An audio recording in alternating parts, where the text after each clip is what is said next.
But they're sweet, I love them. I think it's time to start. Madam Secretary, would you kindly call the roll? Ms. Corona. Mr. Kerrigan. Here. Mr. Curtis. Here. Mr. Dortch. Here. Mr. Finland. Here. Mr. Flynn. Here. Mr. Hall. Mr. Hawkins. Here. Mr. Humke. Here. Mr. Sullivan. Ms. Weber. Ms. Zadra. Here. Thank you. We have a quorum present. Would let us now do the pledge to the flag. Mr. Hoffman, would you lead us in the pledge?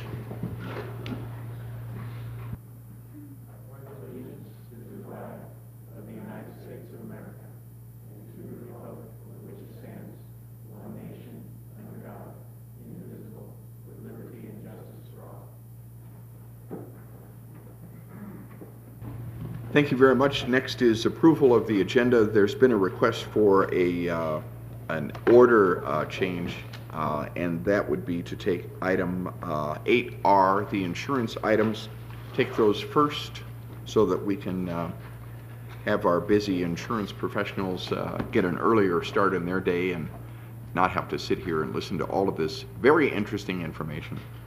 Are there any other amendments to the agenda? Move to approve. Second. There's a motion and a second to approve as amended. Is there any discussion of that motion? Hearing none, all those in favor, please say aye. Aye. All those opposed, please say no. That passes unanimously. Thank you. Mr. Rivers, could you then take us to that item? Thank you, Mr. Humke. We have Brandon Lewis from Wells Fargo Insurance. I'm going to invite him up. I apologize. There's one thing that we can't change on the agenda, and that is initial public comment. Ma'am, is there any public comment requests to speak?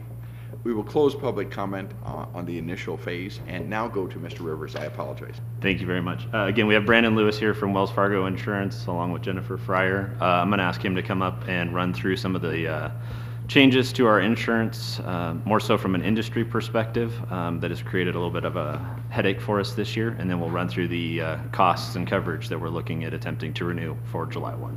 So with that. And also just to note, there was some information in the packet that was updated that should be in front of you as well with some slight changes to it that was passed out this morning. Thank you, Brian. For the record, Brandon Lewis with Wells Fargo Insurance Services, joined here with my colleague Jennifer Fryer. Be happy to go through a brief overview. I believe we have some slides that we can put up. Last year we marketed most of the liability lines, the public officials, casualty, umbrella, and workers' comp, and what we call network and privacy or cyber coverage. And last year we were able to overall maintain the overall premiums within about 1%. This year we got stable renewals from those markets that we changed to last year, and we had asked them early on to let us know what they were thinking. And those markets last year helped us avoid about a 25% premium increase. This year we focused on the public officials liability and the property insurance because we anticipated significant changes in pricing and coverage. In March, your current property carrier, which is affiliated FM, they let us know that they were making very significant changes to their underwriting appetite for this region. For a long time, they've provided high limits of earthquake and flood for many of our municipalities and public entities. And they decided, after reviewing some of their history, whether it's from Hurricane Sandy, quakes in New Zealand a few years ago, and even places where they haven't been hit, like the Pacific Northwest, they've made decisions to pull back. Unfortunately, they did it very quickly, and we started working immediately with Brian and Jeff and to respond to that. We started working with all of the national and large commercial property insurers, contacting them about all of our public entities that we have a privilege to serve. And one thing we found early on was that some of them don't insure public entities at all. Others don't want to put up any earthquake or flood limits. And the few that remained were very high in their rates and pricing. Currently, affiliated FM, your property insurer, gives us a $15 million sublimit for earthquake. And initially they had said they were going to quote without any earthquake. And so we were out in the market looking for other options. Our underwriter, we kept working with her, and she was willing to quote us some options, which we've been working with Brian on. So we have some options at 1, 5, and 10 million from them. The other major change to note for the earthquake coverage, We've long enjoyed relatively low deductibles of $100,000 per location, and this year Affiliated FM said they were going to change that to a percentage deductible, which is 2% of value with a minimum of 100 per location. That's more in line, unfortunately, with the market, because other markets were all saying, yes, we provide 2 or 3% deductibles on earthquake. Regarding the public officials liability, your current carrier that we've been with for a long time advised they'd have a 10 or 15% rate increase, so we sent that out to about 14 markets. We didn't get any real competitive quotes, but we kept pushing on your incumbent market, and they ended up giving us a relatively flat renewal within a few percentage points.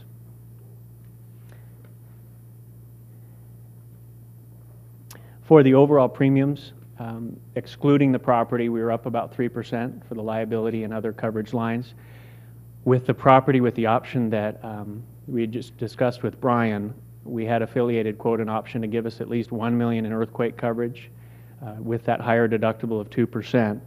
And with that option, the renewal premium from Affiliated was up a few grand from last year, and the overall premiums for your entire insurance would be up about 4% or $10,000. Be happy to answer any questions that the board may have or address anything more specifically. Thank you, Mr. Lewis. Are there any questions? Looks like it is pretty clear. Mr. Rivers? Yeah, I just wanted to comment on that. We did go back and forth with Brandon and his group on multiple occasions, and just due to the price of $66,000 in option C for $10 million in quake coverage, it at the staff level seemed to be a pretty steep price for the amount of coverage that we'd be looking at. If we did have a significant event at the convention center, for example, we'd be looking at $2 million on the front end that we'd have to eat, coverage of then $10 million, and then anything above that we'd be on the hook for again. So in this case, the $1 million gives us a little bit of coverage, which primarily would help at Wild Creek, this location of the Livestock Event Center, and give us a little bit of coverage at the convention center in the event there was a small quake.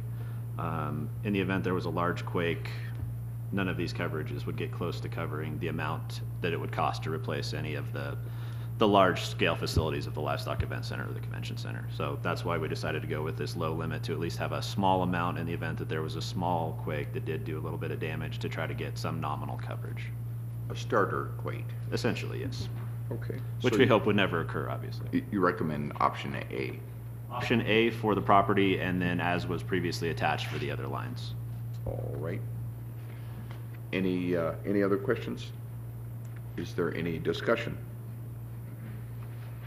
Is there a motion? Move to accept staff's recommendation. Second. Thanks. There's a motion and a second to accept staff recommendation. Is there any discussion of that motion?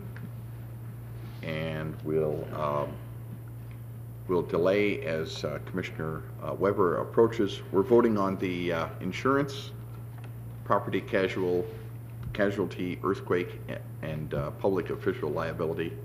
So we're all interested, and Commissioner Weber is now present.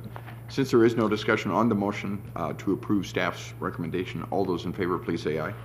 Aye. All those opposed, please say no. That passes unanimously. Thank you very much. Thank you very much for your time and your business. Take care. Thanks. That would take us to review and approval of the amendment, of the minutes of May 16th. Are there any changes desired to the minutes? Any additions? Is there a motion?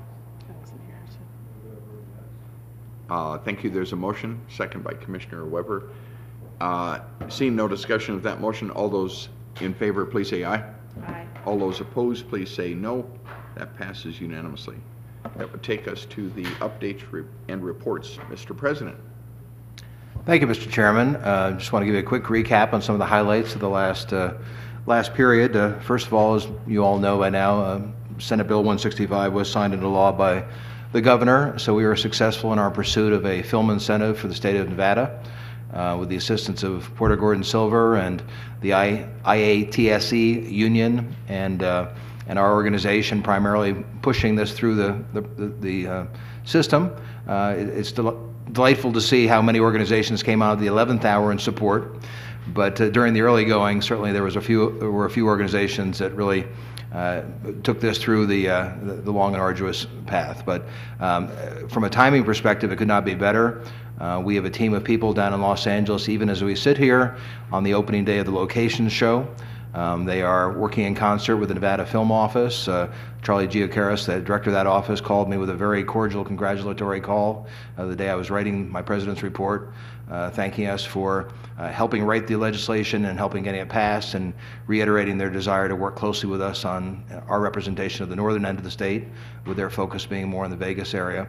We have a number of projects that are in the works. We're hopeful that when the law kicks in on January 1st, in the first quarter, we'll have several films that'll start this process going. And the support from the hotel community has been very strong. 3 of our larger properties are down in Los Angeles with us at the show and have financially supported our presence there because of the potential they see from this business.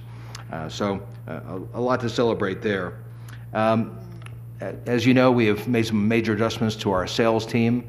There are new goals in place for the individuals that we have hired and the new positions that we're in the process of filling. And we feel that we finally have the right people in the right markets with the right emphasis, with the right marketing support, and the right sponsorships to get us where we need to go. John brought in the entire sales team last week for a 3-day sales rally, and it had multifacets, but when we sat down with them on the first day, I made the point to them, guys, there are several faces who are not here this year that were here last year. 3 people that you used to work with are no longer here because they didn't get it done. But John and I believe the people sitting around this table are the people who can get it done. And we've given you the marketing support you needed. We've given the sponsorships you've needed. We've given you everything, all the resources and tools to go out there and do it. But now it's on your shoulders. And we were very direct in that charge because the time has come for us to really see the fruits of all the restructuring and the changes we've made in this organization in support of our sales effort. We had a terrific couple of days with them. We actually brought in many members of the hotel community to join in on a sales training session that was held here. I did sit in and monitor that, and it was very, very well done. And I think that the camaraderie that was present in that room between all of our major resort properties and the RSCVA sales team was great to see.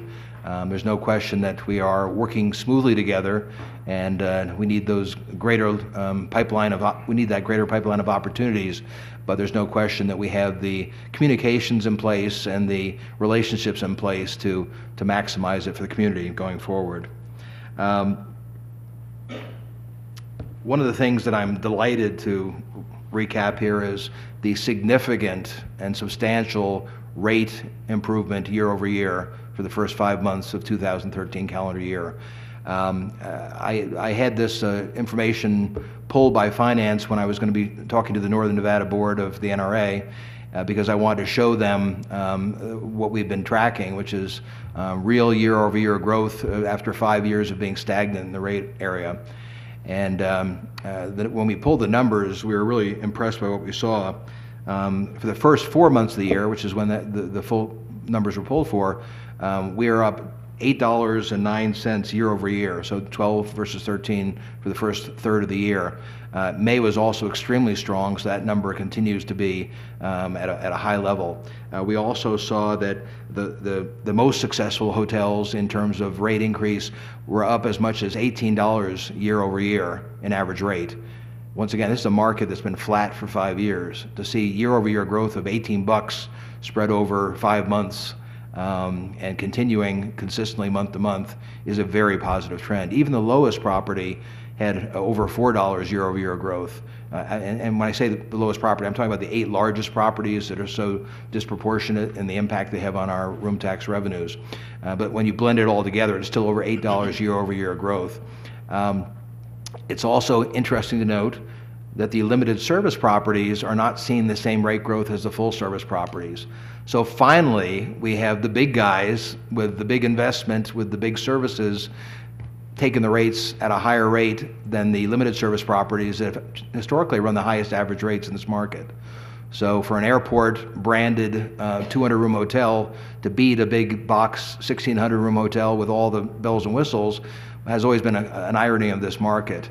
The good news is that the big guys now are growing rates much faster than the little guys are. So there may be some plateauing there on what the rates are that a corporate traveler will pay at a small Marriott or Hilton property versus the untapped value that they see at a larger resort. So, you know, a lot of positive news here. Some of the CEOs have asked me what is our assessment of this. It really is a combination of things. Safari Club was great, but the bowlers have been very strong, and to have the men's and women's championships going on during the same first half of the year was very strong. We also had volleyball in, and we also had a lot of other smaller and mid-sized groups in. A lot of property booked directly by the resort staffs into their own function space. And then we also have this national trend that I've been referring to, that all the watchers have been reporting on, which is consumers are kind of fed up with not having any fun, and they're starting to get on the road again. And it may be a 3-day trip instead of a 7-day trip, but people are definitely traveling more. As a matter of fact, it was really, really exciting to see on the Fox News listed Hotwire.com's top 10 busiest travel destinations nationwide for Memorial Day weekend, and Reno was one of the top 10. Now, the other destinations were Las Vegas, New York, Chicago, New Orleans, Boston, San Francisco, Washington, D.C., and San Diego. For us to be in the top 10 with them is really saying something in terms of how the battleship is starting to really turn around to a degree worth noting. And I think that because we have an ongoing effort to change the way people think about this destination, and because people are now gearing up and being a little bit more courageous and going out and traveling again, we stand to gain probably more in that regard than a lot of destinations that have been less hurt by the recent downturn than Reno, Tahoe, and Sparks. So a lot of positive news. You can't celebrate too prematurely, but it has been a 5-month trend that we see continuing in the coming months. And there are properties that will be down in 1 month, or they might have had a big booking last year and it didn't come back this year or whatever. So, but if you look at the individual property breakouts, which of course are confidential, but we do get the full breakouts, you can see that almost every property, regardless of their price point or diamond rating, is up year over year. And that is a trend that is not just a blip, it is a continuous trend as of January 1st. On a less positive note, we continue to see no progress in the area of government meetings. Every time we seem to be flattening out a little bit, then something else horrible happens and is reported in the news. And the IRS $4 million staff meeting with all sorts of silly expenditures was the most recent one that got everyone irate again in Washington, D.C. So we don't really believe this market's going to come back in the foreseeable future. Even if there's nothing in writing that says avoid resort areas, the fact is that staffs who book meetings know it's implicit, it was verbalized to them, or they're just cautious about their jobs. People do not want to book any place that's perceived as being fun, because apparently in this country you can't enjoy yourself when you travel for your business anymore. But we don't see any positive movement. And our state senators have been very supportive of it. I'm sorry, our senators have been supportive of this and have introduced legislation. But the fact of the matter is, people are acting the way that they understand that they should be acting based on their respective areas of government. So we don't see that 50,000 room nights we used to enjoy annually coming back anytime soon, which is all the more reason that new businesses like film and television can hopefully fill that gap for us. One of the films we're working on with Sony Pictures for next year, that one film alone would be 7,000 room nights of business. So that's the equivalent of a big convention, and that's just one movie. So there are solutions, but we don't think government meetings will be back anytime soon. And just a comment I made about, McDonald's is the biggest restaurant chain in the world. They are really shifting their emphasis to modifying their product for the millennials. And I think that a lot of us are so used to baby boomers driving the bus that it's hard to realize that these younger folks are starting to take positions of greater and greater responsibility. And I've got a 23-year-old. They think differently about everything. And as they gain more and more economic power and start taking over, we really need to make sure that our product as a resort destination reflects what they're interested in, the way they like to be spoken to, what's important to them, what plays well with them, et cetera. So just kind of a first salvo in that regard, but we'll be looking at other research. We had a Gen Y webinar that a number of our marketing staff participated in this past week, and I'll share some interesting insights from that going forward. But this is a sea change. Gen X, for the most part, acted like baby boomers. They kind of followed the people that came before them. Gen Y does their own thing, and they are big and powerful, and they have, they spend $247 billion annually in restaurants. So if you serve food, what they think definitely matters. As I noted earlier, Smith Travel Research shows it's going to be a busy summer for family vacations and business travel. It is interesting to note that U.S. Travel and others are saying, however, that meetings are not responding at the same level. So corporate travel's up, leisure travel's up, meetings are still sluggish. It doesn't mean that they're down, it just means that they're not recovering to the same degree that other elements of the business have. Some of that being the challenges that I've already related to regarding government meetings, but also on a broader base, the for-profit world just doesn't seem to be meeting as much or as vigorously as they have historically, and hopefully that's still to come.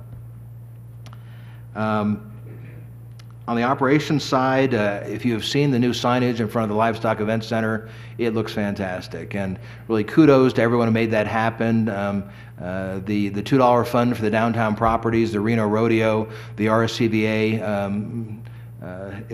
Joe was able to get everyone together, cobble together the funds to get a solution for the signage there, and we can now be proud of the way the front of our building looks as the Reno Rodeo is in town and going forth into the other events there. We all know that our repeat customers there have made some expectations known to us about areas. The sign was one, the bathrooms are another, the interior, the sound system at the Livestock Event Center is another one that needs addressing.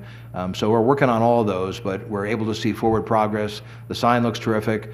Joe is getting a new RFP out for bids on the sound system, and hopefully we can resolve that soon and get that upgraded to the point where our return customers feel that it's worthy of their event. So we are making forward progress even with our capital challenges, and one of the most visible one there is, check it out the next time you're over by the Livestock Event Center, because you can actually read the electronic sign portion now, and it looks very professional. And that is my report. Thank you. Thank you, Chris. You drive Wells Avenue, and unless you look up at the sign, you're not aware of it. I saw a newscast which had something to do with the bomb threat with the rodeo, and I saw the sign there over the reporter's shoulder. It's gorgeous, it really is. Are there any other comments, Mr. Curtis? Two, actually. Good report. That wasn't even one of the comments, but it was a prelude. I had a question. Do you notice any direct correlation between the rate increase in the first portion of the year and the occupancy rate? Is it the occupancy that's driving the rate, or is there a mind shift as well going on? Can you tell? Well, it's a combination. There's a correlation, of course. As demand goes up, you have a little bit more flexibility to charge with what you think you can get. With less downward repercussions. So we also have a scenario where in certain parts of town, one hotel will fill, and that allows the next hotel to charge a higher rate because the demand, the availability of options has gone down. So with the bowlers in as a great base and more consumers traveling and holidays and all the other business we've been enjoying, it's put more rate pressure on consumers, and yet we were so underpriced on a relative basis. There's really little downside. I think a lot of the properties were more skeptical about the ability to get a higher rate. The consumer has shown no pushback. This has been totally elastic. We charge $10 more, they don't stop coming because our rates are still a bargain at a higher level. The property has gone up $18 year to date over last year. They're doing very, very well because that's still a great value on a national basis for the quality of property people are receiving. I've noted to this group earlier, there are people paying over $300 a night for a room during Barrett-Jackson auction. Why? Because they're sophisticated people who have never been here before, and they expect that a good 4-diamond property costs that much in the summertime. There's no pushback on that rate when you have the right customers, or you have an environment where people want to be here, and an additional $5 is not going to deter them. So yes, our higher demand has created more opportunity to be more aggressive on the rates. And when it works, you become a little bit more bold to do it next month, even if the demand is not pushing you quite as early. So I think what we've seen, and as you know, I've been talking to our executives at our major properties about this since I got here. And I used to hear a lot of resistance and reasons why it wouldn't work. Now that things are going better, I think people are feeling more comfortable with the new strategy and thinking, maybe I can get a little bit more, maybe we can go a little bit further. And it helps to have that nice base like we've had with the bowlers for so long this year. Well done, and keep talking to them. The other thing I wanted to point out is your comments regarding the millennials is dead on. This is something that I've been very involved with in the Urban Land Institute in my profession in the land development business for some years. And the discussions that we've had are the incredible impact that this demographic is going to have on the home building industry, and it's obviously going to have the same type of impact on travel and food, as you say, and vacations, and I'm delighted to see you thinking about this kind of a sea change opportunity for us, because it really represents a sea change in the home building industry, and I suspect it does in many other industries as well. And so that we're thinking about it, that we're talking about it, that we're becoming aware of it is to me a strategic concept that is fundamental to what we ought to be thinking about. And if we don't do this, we're going to be whistling up the wrong tree, because these guys are here and they're definitely different. So thank you for this, and I'm looking forward to more and more discussions about it as you engage. But this is really big. Really big. Well, we agree, and just a reminder, one of the deals with our strategic sponsorship with ASAE is we wanted to have something we could own, and what we own now, as of this October, is an annual conference held in the Reno area for young professionals who are designated by their CEOs as being future leadership of the association world. So the first one of those will be this October. It'll be on the Pepper Mill. This conference will rotate throughout properties every year. But we are investing in the 20-something future leaders of that industry to make sure they think Reno Tahoe, but also to hear back from them what we can do to better meet their needs as they move up the chain in their organization. So on a business front, we're already making that investment because we think there's the future of our industry. We want to be close to them. Thank you, Mr. Hawkins. Yeah, Chris, I agree. That's a great report. Just a quick question. You were working with Bottom Line Entertainment for the last, 6-7 months. Is there anything you can tell us that came out of that as far as any new filming, TV series, or movies being made here? Well, of course, as our consultant, he was the face of the effort to get this incentive passed. So that was a big part of the focus. Mr. Spillman has a number of projects. The ones that I referred to before are all through him. So we've got a baseball movie that we're looking to bring here in the first quarter. We have this $10 million film through Sony Pictures that he's delivering.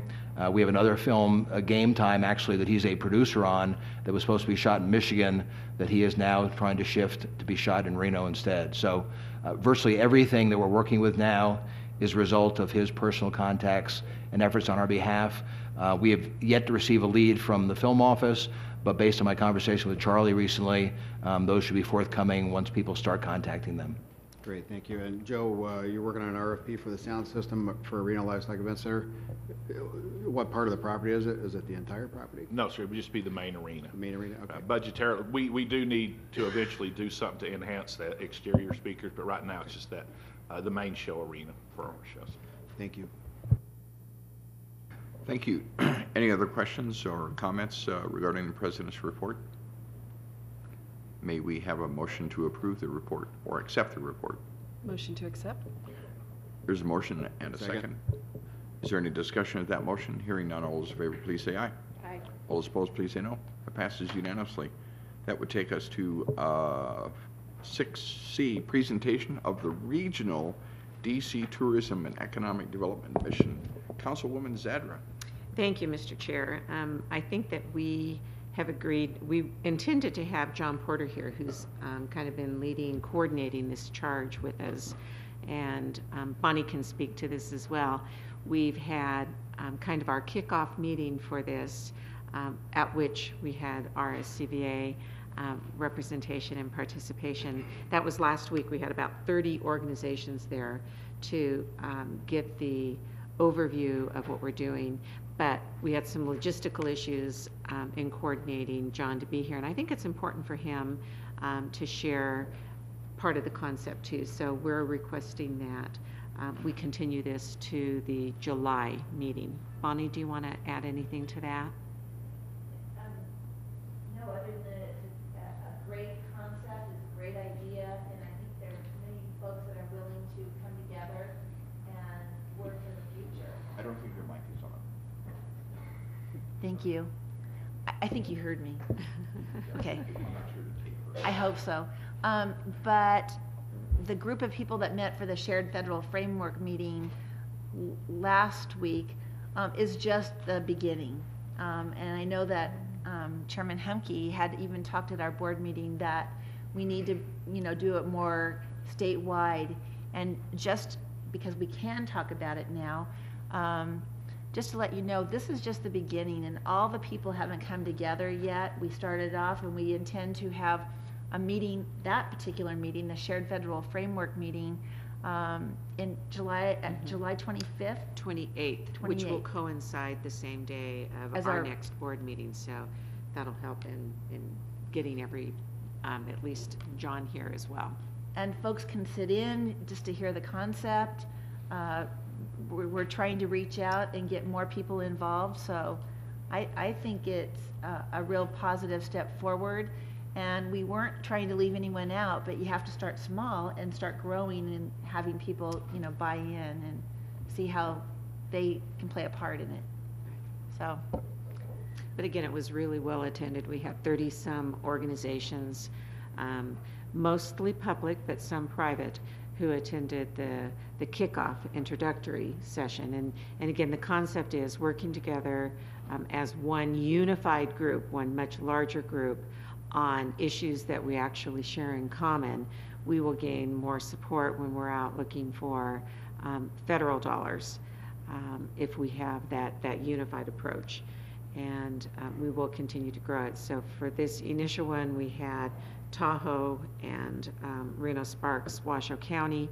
We immediately have plans to include Western Nevada specifically, and we are thinking even bigger. We're thinking the mega kind of outreach, ultimately, where it is not just regional of our own state, but over state borders as well, into California, Utah. But we need to take it on one slice at a time. Mr. Chairman, I'm hoping that Ms. Zadra will just briefly talk about the visit that we had in April and who we visited with. And I think it's really important because you had a huge role in that, especially on the tourism side. And then also the conversation that we had with the Las Vegas Convention and Visitors Bureau. And I think we need to bring that in and try to get something set up with a team here to have that conversation as well. Good, that is a good point. We had meetings that were set up for us again by Mr. Porter, Congressman Porter, over about 2.5 days, which included chairmen of multiple committees. Some of them new chairmen, so they were even more enthusiastic and very eager to hear the information that we were sharing with them because they're new to those seats. They have constituents back home that they need to be able to satisfy, and they were receiving information from us that they were able to take home and help resolve some of the problems there. One of the things that's clear is that tourism is at least in the top 3, and in most cases the top 2 revenue generators in all states in the United States. Many of them don't recognize that, but when you carve it down, that's indeed what you find. So we had from transportation to commerce to, oh geez, I forget. I should have brought that list with me. I didn't, since I didn't think we were actually going to be doing it today. I apologize. But again, we had about 7 meetings. And included in that, we met with APTA, the public transportation group as well. Ultimately, one of the goals of this is to be able to fund transportation from the convention center to downtown and from the university to downtown, be that a trolley or a light rail or whatever, not something new. I mean, we've certainly talked about that before, but we've also kind of given up on that. And we know here at this board that we hear consistently that some of the reasons why we're not able to go after some of the groups that we would like, one of those major reasons is that connectivity, easier connectivity, more comfortable transportation to the downtown core. And so that's one of the major goals. Also, similarly, is the I always want to say 15, I-11, which is the new transportation, major transportation between Canada and Mexico. And it will carve straight down, probably hit Vegas for sure, may or may not hit Reno. So that's another thing that we want to be able to ensure with our influence, working together as a major unified local or regional group, that we secure that. That would have major, major impacts on our economy if we secure that I-11, and that will happen. I-11 will happen. It's just whether or not we get it or it bypasses us. Critical for the state. So those are the kinds of activities. Again, we met with FAR as well, yeah, Schuster, FAR, Lee, yeah, and we'll get those details when we have John here. Again, I should have brought it even in a handout for you. Didn't think we were going to go into that detail today, but what then happened is we were invited back for the Commerce and Trade chairman, did invite us back. Lee Terry invited for a presentation to his subcommittee, and it was tourism's economic impact on our nation. And there was a panel of about 10 representatives, and we were there. And had tremendous support from Jennifer and team, John, in preparing the information that I presented to the committee. There are about 25 members on this committee, and coming and going, there were probably no fewer than 15 to 16 of them there at any single time. They were rushing off to other committee assignments as well, and we've had good follow-up from that already. So that's the kind of information. It's all about building those relationships with those people who write the checks, and Commerce and Trade actually write the checks. They're the money people. So it's good for us to be in front of them. We had tremendous support from our DC office staff. And while we were there, we also were able to visit with the RSCVA DC representative, and he expressed their interest, the RSCVA's interest, in really working together much more closely than we have before. And I know that you've had lots of conversations with Rossi, and so we've got it down at that staff level as well. One of the benefits that Mr. Porter brings to us is his office is immediately behind the Capitol buildings, and that is a huge benefit to the congressmen and senators. They can just step literally across the street. He invites them to utilize his offices for phone calls that they cannot make, conversations that they cannot have in the congressional buildings. So they really like having his relationship and his support, and it's building that kind of rapport that starts to give you a little bit more of a positive reception when you come to them asking for dollars. Thank you.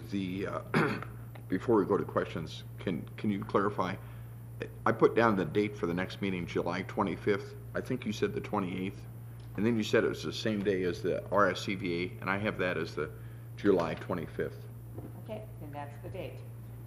And can you say, is there a time certain for that, or would it be immediately following the RSCVA? And is that to be here? The location is to be determined. It will be between 11 and 1, and it will include lunch. Okay. And this is sort of shuttling between RTC and RSCVA, the two lead organizations? Yes. Is that correct? Okay. Right. That's the intent. Okay. And UNR immediately there as well, yes. UNR? Mhm. Okay. Mhm. 30 organizations. Yes, This is exciting. it'll grow. It'll grow. But we started with 30, yeah. Going to have all the fire departments? I withdraw the question. I'm sorry. Always a rebel rouser. Sorry. Are there any other questions for I have a question. Ms.? Sharon, I'm sorry, I missed the goal of this organization. What are you trying to do exactly? Just to get a group together to get money for projects, so you have things identified? That will what be are you one of doing the it for? results. Okay. That will be one of the results. It really is to have efficiency, to have, it actually parallels coincidentally to the IBM Shared Cities report that we got back. We all know that IBM was in, and they sat and visited with 40-some individual entities and brought back a report with like 5 recommendations. What this concept, what this, and again, this shared federal framework is what we're calling it unofficially at this point, will address at least the first 2 of those priorities. And it is to have a shared mission and to have one strong common voice. And that's exactly what this was designed to do, that we too frequently work independent of each other and we don't get as much efficiency out of that. There is synergy and you know, much more to be gained if we have that one strong voice. So this will allow us a start. It wasn't designed to be the first rollout response to the IBM plan. This was all underway long before we even were initiating the IBM grant. But coincidentally, it will satisfy the first 2 priorities that were established in the IBM grant. To work together, to have a regional vision so that we're not as competitive amongst each other, but that we recognize a destination, a region, and work at that level first. Each of us continuing to work at our own independent level. No threat there. Each of us continuing to do that, but recognize where we have commonality and grow on that. And is it specifically targeted to tourism? No, economic development. Okay. Tourism being one of the vehicles. Thank you. Right. Thank you. Anyone else? Is there a writing such as like a 1-page or a couple of paragraphs on the purpose of this? It sounds great, but as you attract new people attending from these organizations, that might help them to get started. I think that's what we're actually working toward being able to do. We want to create a matrix, and that is what we're developing right now, is exactly where are the commonalities, and then we'll be able to put that. So this is just really all in the infancy stages, and yes, that will come. Well, as I did not attend, I was traveling the date of the first meeting. Something came up at RTC following that meeting, and that was a bill in the legislature, the fuel indexing bill as to RTC of Clark County, and that was starting to run counter to the existing law that's in the book as to the RTC of Washoe County. The fuel indexing, they were seeking to change. The trucking industry was objecting to that. So that's why I suggested to Ms. Weber that maybe we try to involve a statewide effort. You're talking about going east and west and to other states and other. In our state as well. And Yes. again, that's why we included in the visit the RSCVA. Great. Yeah, so that is intended. Great. I think that's a positive move. Great. Chairman? Yes. I'd like to just share that it's hard to explain the concept because, you know, when you live it, it's hard to go back and say, oh, well, this all connected. But it was just like a light bulb went on when we were there, and you're going, okay, well, the airport, you know, how important the airport is to our region, and then connecting UNR and the downtown, and then the convention center, and then the properties, the downtown properties to the convention center, and tourism, and getting our, you know, people into the hotels, and it just all connected, and how important the RTC portion of that is. And when we go to, we all within our as electeds, we all end up in Washington DC with the National Association of Counties or League of Cities or through flood control or RTC. And when we're there, we can be talking about some of the things, how they connect together. And it all comes back to economic development for all of us. So it just seems to kind of fit together. And then with former Congressman Porter and that organization and the location of his building and the contacts that he has, and it just really was a very good situation. But again, we'll get the full report if we can have that on the July agenda. We'll get the full report. All right, we look forward to that.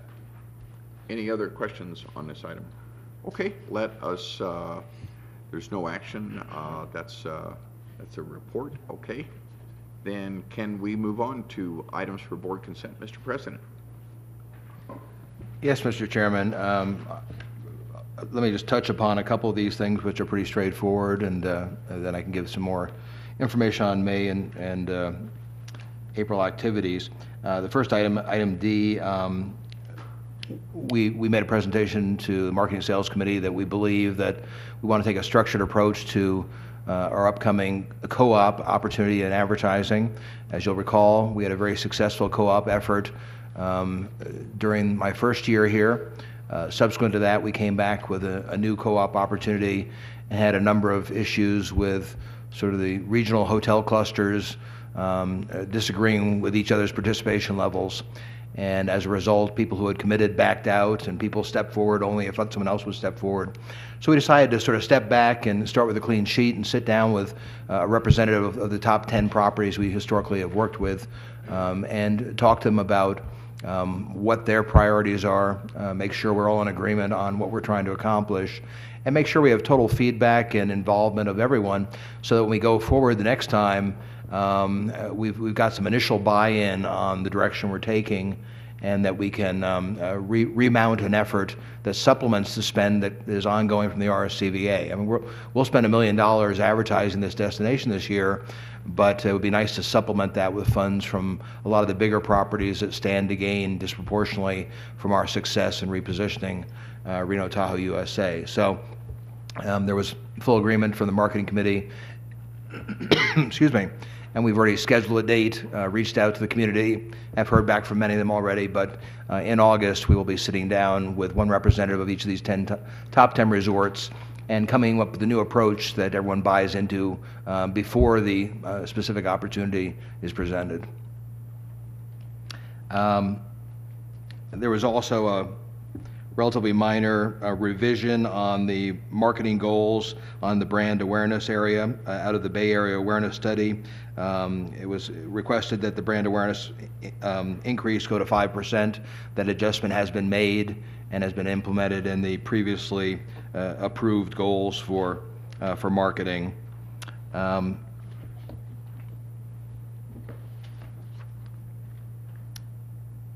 Then we have April-May sales report. May production was 6,831 room nights versus a goal of 19,000 or 36%. Disappointing. However, year-to-date, we are 90, just a shade under 100,000 definite room nights versus a goal of 208,900 year-to-date. But as a reminder, we had 32,000 room nights of definite cancellations. That is a big hit any year and is quite unusual.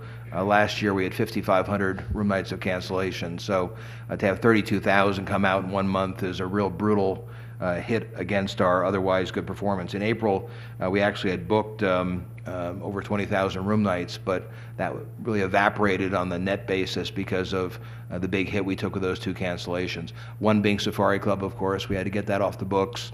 Another being Rocky Mountain Sheep, which should have been removed earlier, but subsequently was caught as still being carried and had to be removed from the books as well. So they're cleaned up. All the bad news is behind us, but it always hurts when you make some forward progress in your bookings and then have that kind of cancellation hit impact you.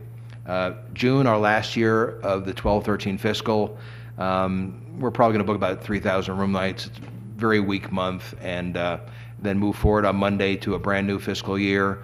Whereas I indicated earlier, the salespeople know their charge. They've been given their goals, they've been given the tools, and they are expected, no more excuses, to deliver on the numbers that have been assigned them. And as we've proved in the last year, if you don't, we support you, and then we come back, and if you don't, then we find new people. And we've got 3 people earning top-level industry salaries who are no longer here because of that. So we're serious about the salespeople producing. And as we know, when you go into sales, you take on a load on your shoulders that doesn't go on the load of somebody in accounting or operations. But that comes with the territory. There's big money to be made if you can deliver on those promises.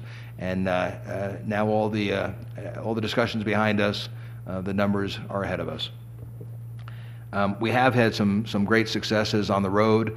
The ASAE Springtime Trade Show, which is the most important one-day show of the year, was held in Washington, D.C., as it always is. We debuted a new booth there that was an A-plus Grand Slam hit. We had other destinations coming over and taking pictures of our booth because it was so impressive. And Audrey in our sales department did a fantastic job of coordinating this new look. That new look is being expanded to a much larger island presence at ASAE in Atlanta in August, which is the biggest and most important trade show of the year overall for the association industry. And it's a stone and wood kind of outdoors look with some greenery in it, a very bold Reno-Tahoe USA large brand logo in the center. It just is a really sharp booth that, without a lot of bells and whistles, represents the outdoors orientation and the Western environment that we operate in here. And the customers exclaimed how much they liked it. As I say, our competition came by to look at it, and I think we really hit the nail on the head this time. So Audrey did a great job on that, and we have thanked her for the new look. Rhonda, who did a terrific job for us over at the Reno-Sparks Convention Center, is now in sales and has been doing a very, very strong job handling a lot of the Western territory. She had a recent trip to Kansas City. You know, we talk about Washington, D.C. and Los Angeles and a lot of markets on a regular basis, Chicago, but there are a lot of secondary markets out there that have good business potential for a destination like ours. And, she went to Kansas City, had a couple of leads, 2 to 3 leads worth 2,000 room nights in the coming 6 to 9 months. Another potential 1,800 peak, 6,000 room nights for 2018. So it may not be as sexy as some of the other markets, but places like Atlanta, places like Kansas City, not only do they have a lot of untapped potential, we also have less competition of other destinations going in there fighting for the business. So we are very carefully looking at markets that have that kind of potential for a market like Reno-Tahoe and spending more time on them and getting very positive payback. Shelley was involved with the Sports Congress Advisory Board. This is upper level sports management, and she continues to have a very strong and highly regarded reputation in that sports field. She is our #1 salesperson. She'll book about 62,000 definite room nights this year. That's an incredible performance by one individual, but it's based on her knowledge of the needs of sporting groups, her delivery of promises over the years, and the fact that people in that relatively small industry refer people to their friends and say, you should check out Reno-Tahoe. So doors are open with Taekwondo, U.S. weightlifting, U.S. climbing. Doesn't matter what the sport is. It doesn't matter if the guy from judo refers you to the guy from pole vaulting. The fact is they all have a certain type of need, and we have a great reputation in that marketplace thanks to Shelley's hard work. Some additional things. Well, we touched on a couple of these already. Come See Fly Free. This is the program we do in conjunction with North Lake Tahoe, and it traditionally has been a program that was that would emphasize flying meeting planners and decision makers here to see the destination. Well, a lot of other destinations do that as well, and although we kind of got the jump on some people in promoting that, we felt we had to reformulate our messaging for this campaign. And think of this as an alternate campaign to the RSCVA meetings campaign that is so aggressive and appearing up front in all those books that we often talk about. This is a campaign about good value, good values, and it's based upon the fact that when you send us an RFP, when you come out here to take a look, we're going to donate money to worthy charities on your behalf. So not only are you looking at a viable option for your organization, but you're doing some good stuff along the way. And it has a number of elements to it, but interestingly enough, we did an e-blast campaign that kind of revised the ad copy and the messaging. Sometimes you got a great concept, but the exact wording or headlines don't seem to resonate with people. And that seemed to be the case with the first take on this. It was a little too wordy. Maybe we, as they say in the newspaper business, buried the lead. Maybe we put the most important thing in the copy and not in the subhead or the headline. So we tweaked it, and John worked very closely on this, and it went out there, and it resulted, this email blast resulted in 11 new leads, with 4 of them for 400 rooms or more on peak. That's pretty impressive because meeting planners are inundated with e-blasts from every destination imaginable. And in the past, this messaging had been more of a subtle kind of thing where you occasionally would get a call from somebody who saw the ad and wanted to know more about it. But to put out an e-blast, we got 11 customers we didn't know coming back and saying, here's a meeting I'd like to consider for Reno Tahoe. It was a terrific response. So it looks like we got the messaging right for the kind of target audience we're going after. And it's good to know that that campaign, which imagine a meetings magazine like Meetings and Conventions, you look at one issue and it's got the RSCVA campaign that you've seen previously that has worked so well for us. The next issue, there's a campaign in there with this good value, good values. It's also the RSCVA, but it's also North Lake Tahoe, and it once again gives a different kind of a sell. So if you're a touchy-feely kind of meeting planner who wants to change the world, well, this one's probably going to speak to you.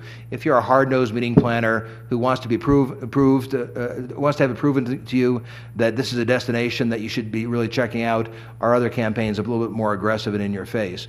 So either way, we're talking to the opposite ends of the spectrum in the meetings area, and it looks like it's having the desired results on the newer campaign. AIBTM, there's a long acronym for you. It's another industry conference. They moved it to Chicago, and it had been relatively unsuccessful in some of the other destinations they'd put it in. But in moving it to Chicago this year, we had a very active appointment schedule and some great leads come out of it. So it seems like the Chicago marketplace can better support that particular trade show going forward. We were questioning our future participation, but it came through well. And then the Collaborate show, one of the successful appointment-based shows that we often talk about. This is one of those Collinson Publishing group. We had 20 appointments and a number of other hot leads came out of that one. So the team's out there and is specifically generating new business from customers we haven't worked with before. And then as a reminder, this new business development manager positioning that we have recently created, they will be 100% of their time prospecting and talking to customers we've never talked to before about future opportunities. So we've got to get that pipeline filled up to a deeper depth than it is right now.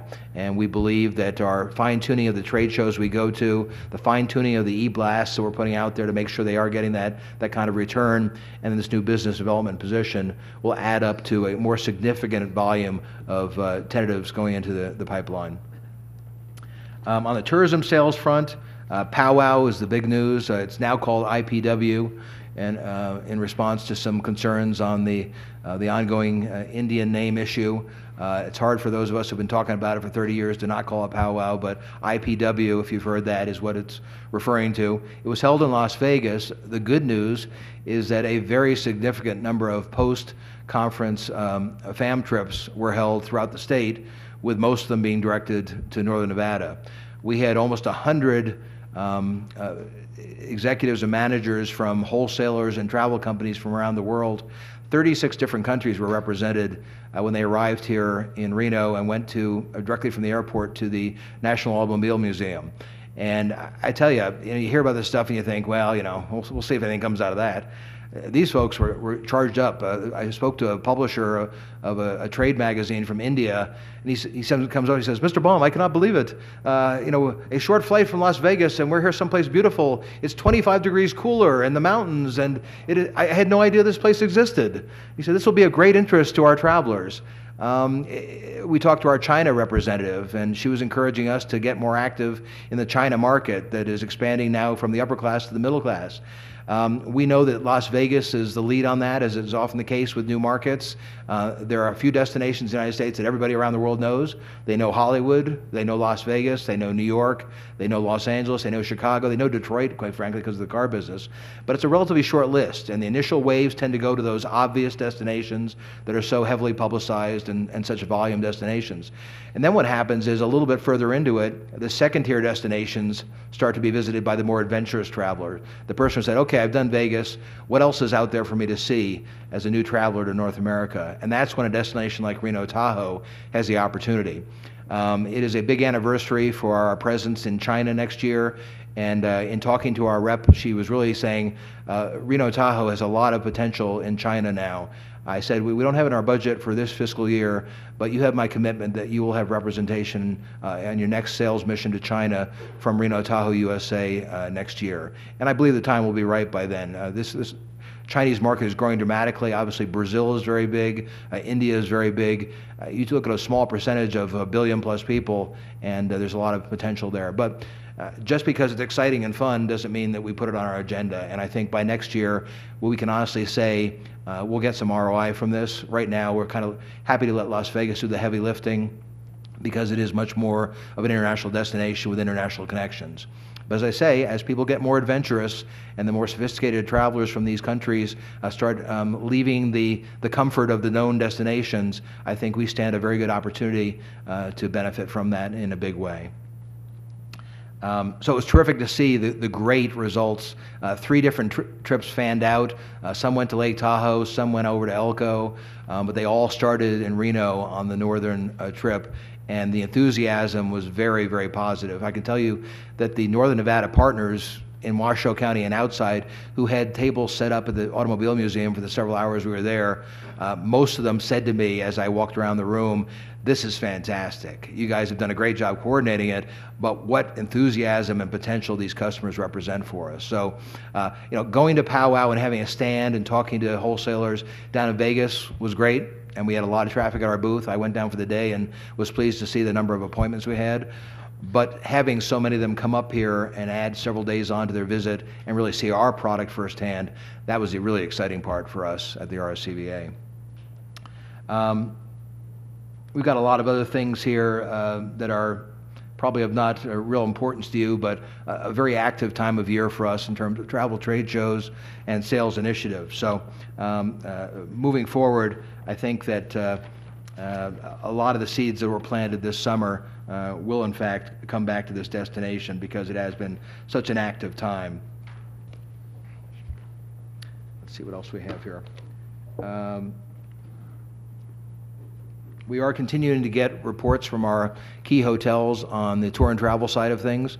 I'm delighted to say, after telling you month after month after month for a very long period about our frustration, we now have crossed that bridge and people are reporting to us. And we're able to see some very important and interesting data. Nothing really dramatically different from the last time we reported, but the consistency is allowing us now, with several months of data behind us, to start making some interpretations looking forward about where our emphasis will be on the tour and travel side of the business. And never having had this kind of good data before, and now starting to have enough of it that we have a critical mass to start really analyzing it is a delightful thing. We got some terrific charts that you probably had a chance to take a peek at, but we'll talk about that a little bit more in depth as we have a little bit more of a chunk of a year to reflect upon. On the marketing side, our website statistics in May, unique visitors to our website, 126% of goal, over 138,000 visits. We continue to do very, very well with our website. This comes to mind. I'm a travel commissioner, and we did launch a new website for the state of Nevada recently. Unfortunately, there have been some serious glitches with that site, and we at the RSCVA have been quite unhappy with the way things are functioning on that site, and stepped up and basically said to the folks at Burson Marsteller, we have a lot of expertise. We actually have more visitors to our site than the state site has now.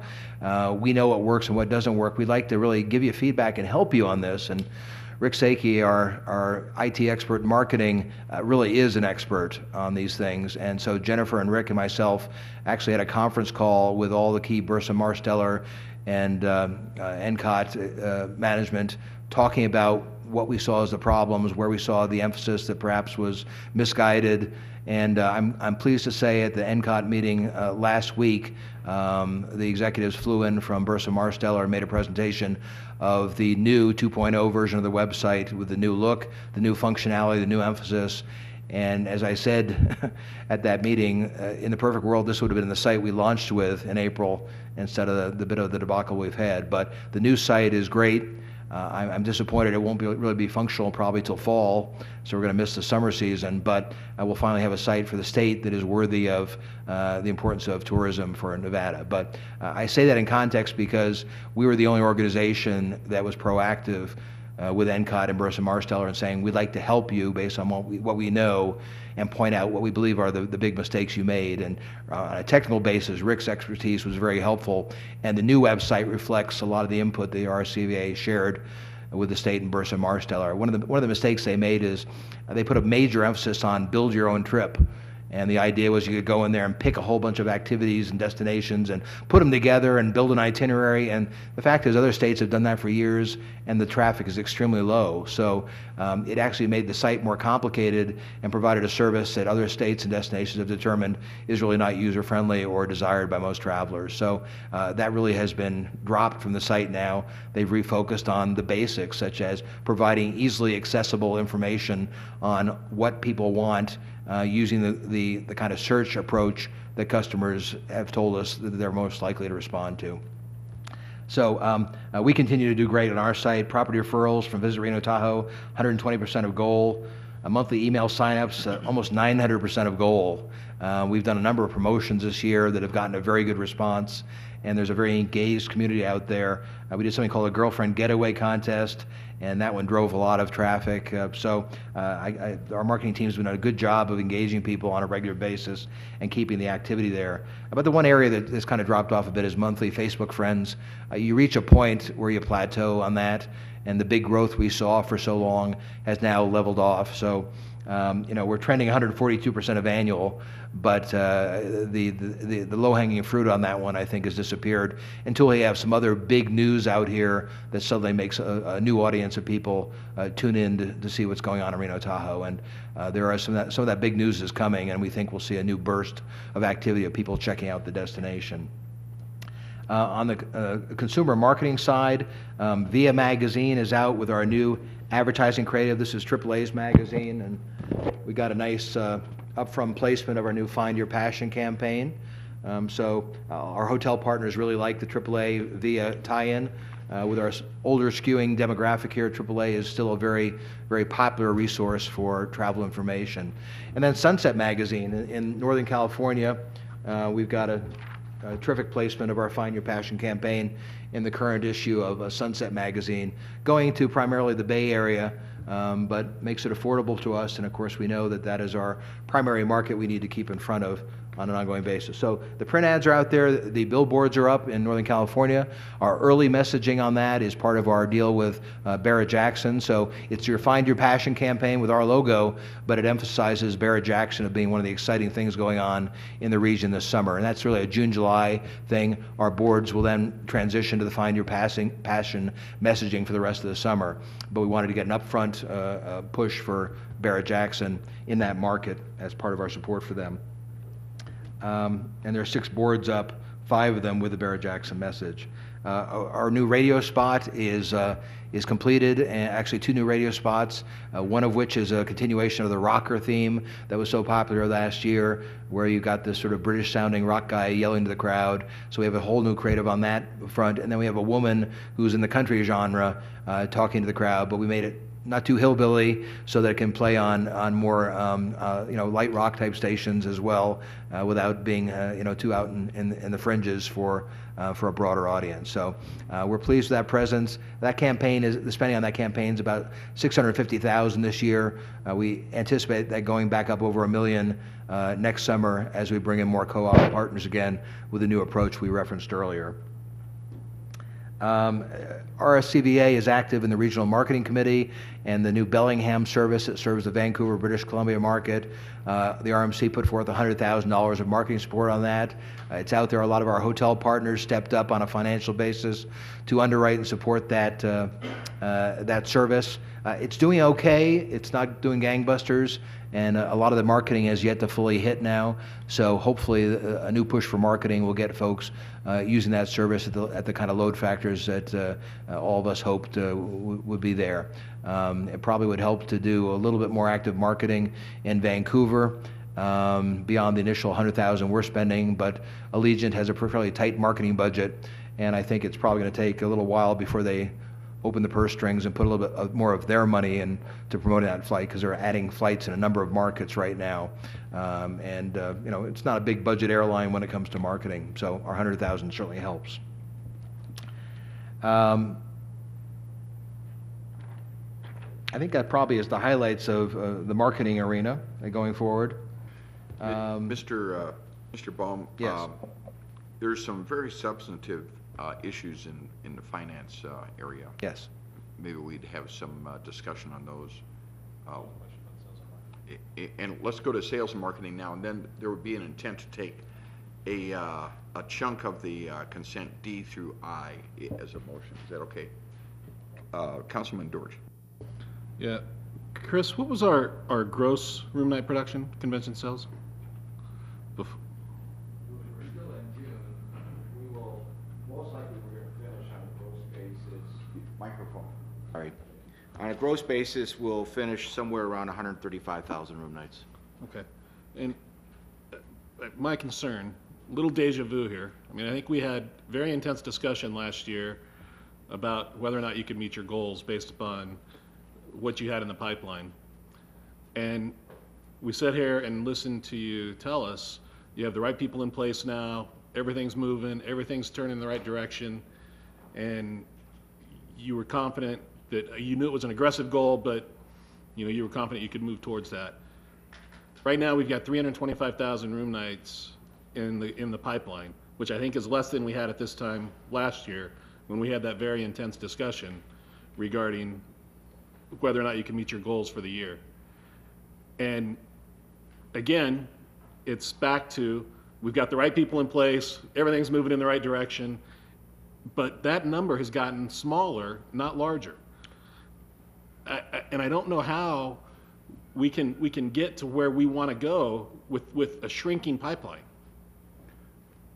Well, the pipeline actually is around 400,000 right now. That pipeline goes ups and down, but it's sitting at 400,000. We're going into this, you're correct, we are going into the fiscal year with basically the same pipeline as what we went into last year. One of the reasons why we changed our deployment model is to further advance this pipeline. Just as a refresher, what we did with our Chicago Midwest position is absorb those territories and the states in those territories with existing staff. We're taking those financial resources for that Midwest position, creating a business development manager who his sole focus is going to be on putting business in the pipeline. We also created an assistant sales manager position reporting to Shelley on the sports side to help further grow a market segment that we know is producing really well. So we've made some significant changes with what we're doing this year to advance the pipeline. I get that. But we hear this time and time and time again, and we're not seeing any progress. That's my concern. I don't know how everyone else feels. Well, the progress, I mean, does this conversation sound anything like the conversation we had a year ago? To anybody else other than me? Well, if you look at progress in terms of if you just take our gross production, all right, and granted we had some significant cancellations. And yes, we have cancellations every year, but this year with somewhere around 32,000 room nights cancellations. That's pretty significant. We had, let's just say rough and tough, 5,000 room nights is what we should be averaging, or we have around there. We're up 28% over prior year. So the growth is there, and we're starting to move. I'm looking at the pipeline. The pipeline hasn't changed. And unless that pipeline changes, you're not going to see significant growth, correct? True. Well, and at the risk of restating the obvious, I've been here a year and a half. We've fired 3 salespeople.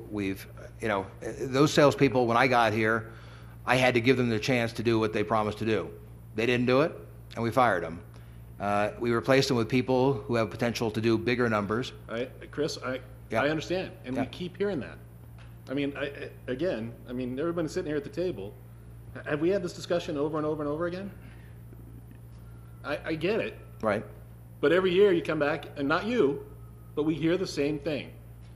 At some point, we're either going to have to say, okay, we can't reach those numbers. It's not happening. Which I don't think anyone at this table wants to go in that direction. I mean, we need to grow this, not keep shrinking it. So how do we get there? I mean, what is the solution? And John, I mean, you told us last year you had the right people in place. Well, Mr. Deutsch, the change, this is a pretty significant change in how we restructured our model here. We have not had this type of a structure before, so we are reacting to that. That what's the definition of insanity, doing the same thing over and over and expecting different results? That's why we changed what we did. That's my concern. That's what we did. Well, this is a big change. I understand that, but again, from our standpoint, I mean, we're looking at it not at your level, we're looking at it at our level, and the conversation sounds the same. That's all I'm saying. I mean, it sounds like the same conversation we had a year ago, that, hey, we've made the changes we need to make and we're moving forward. And that's basically what you're telling us again.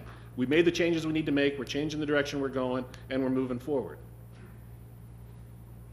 You see where I'm coming from? Well, Is anyone else? Well, let's try some other discussion for a moment. Mr. Curtis. I think I do recall this discussion, sort of. Except I think I was playing your role last year, and anyway, or maybe it was a half a year ago, I can't remember. But nevertheless, I'll tell you what, I actually do feel that we're making progress. I think there's a lot of positives, but it's the same conversation. I understand it's the same conversation. I'm not sure that there's a lot we're going to be able to do about it, but one of the things that popped up in my mind as we were talking is we do have a new structure in place, and part of it is accountability and monitoring on an ongoing basis to see how it's working. And I was curious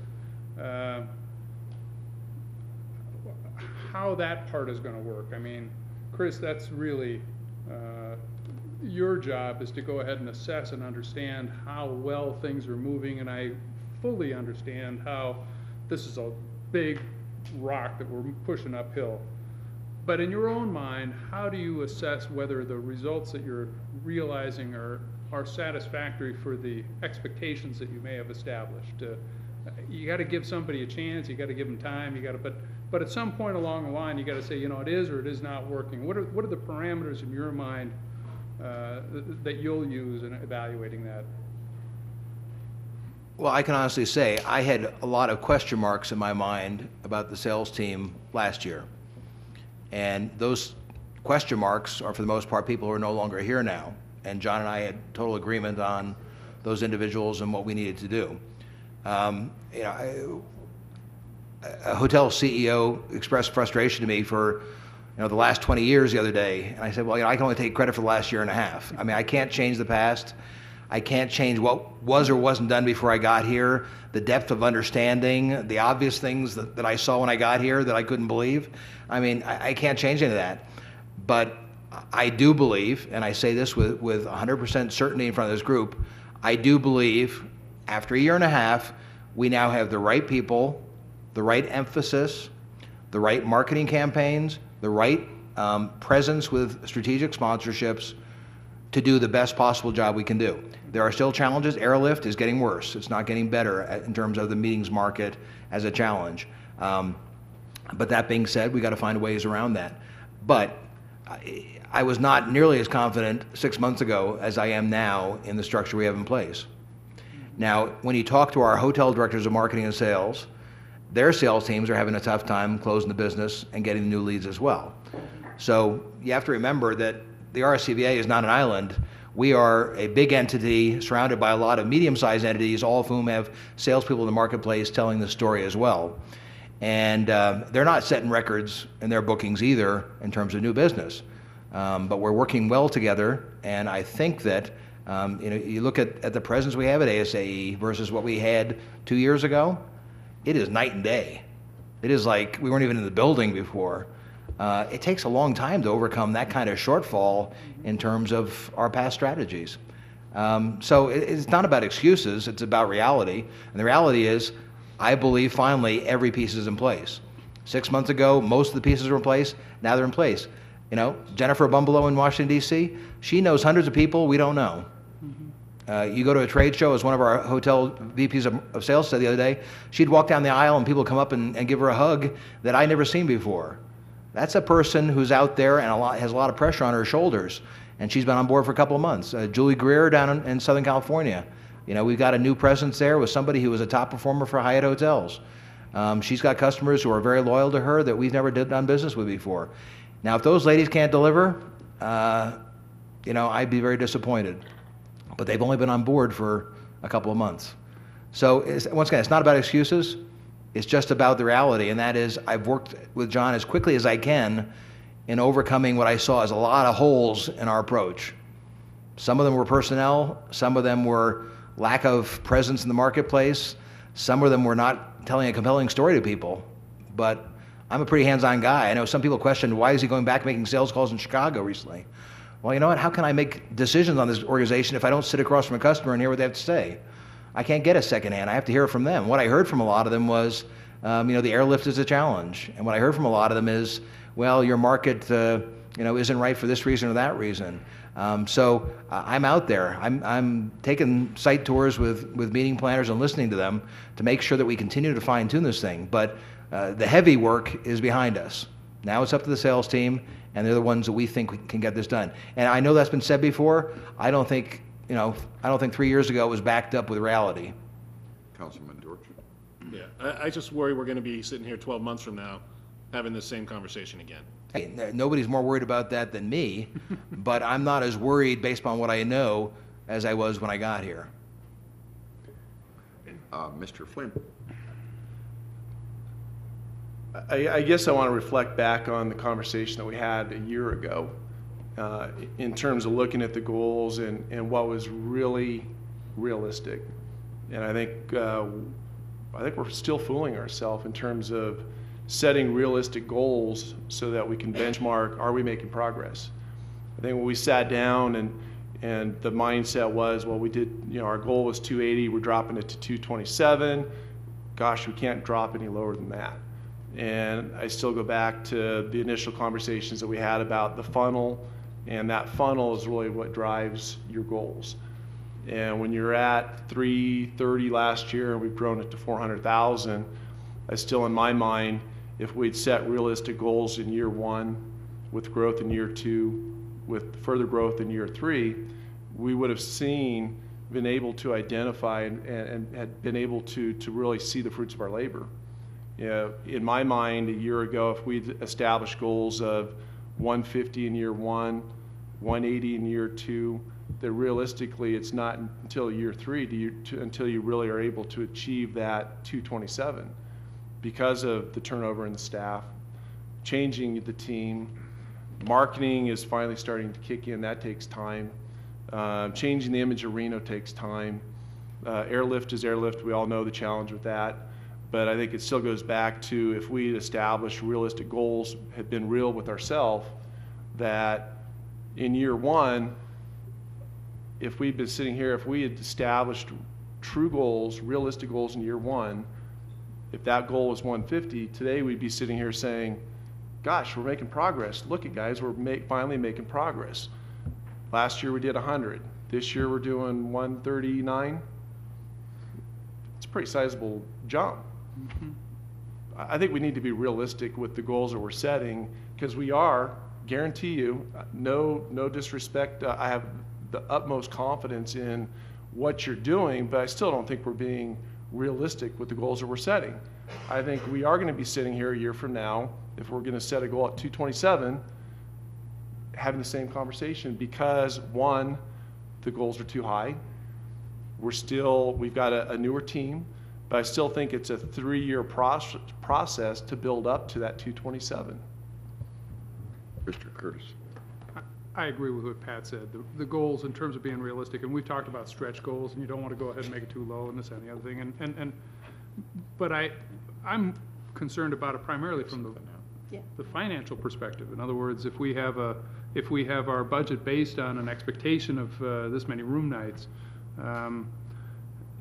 that could throw us into a little bit of kilter. I'm actually kind of pleased.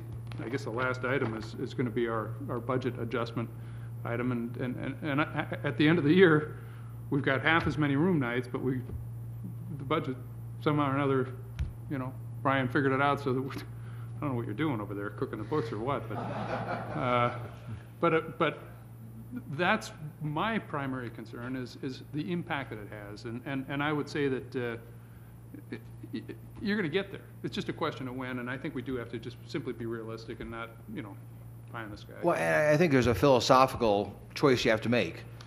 Do you set the goal where it needs to be to keep salespeople realizing what's expected of them? Or do you set the goal below what you want it to be, but realistically with what you think you can achieve, and scale it upwards? And I mean, those are two valid approaches, and I've seen both of them used. If you hire a new national sales manager for over $100,000 a year and say that their goal is too low, salespeople have to feel like the whip's cracking. And if you did a realistic goal that didn't really push them to feel that their job was on the line, I'm not sure you get the same kind of production out of them. So my philosophy is, and Pat, we discussed this when we first talked about the 228 across the 3 years, no way you're going to make it in the first year. If everything lined up in the second year, third year you should be able to make it. So there's two different approaches you can take.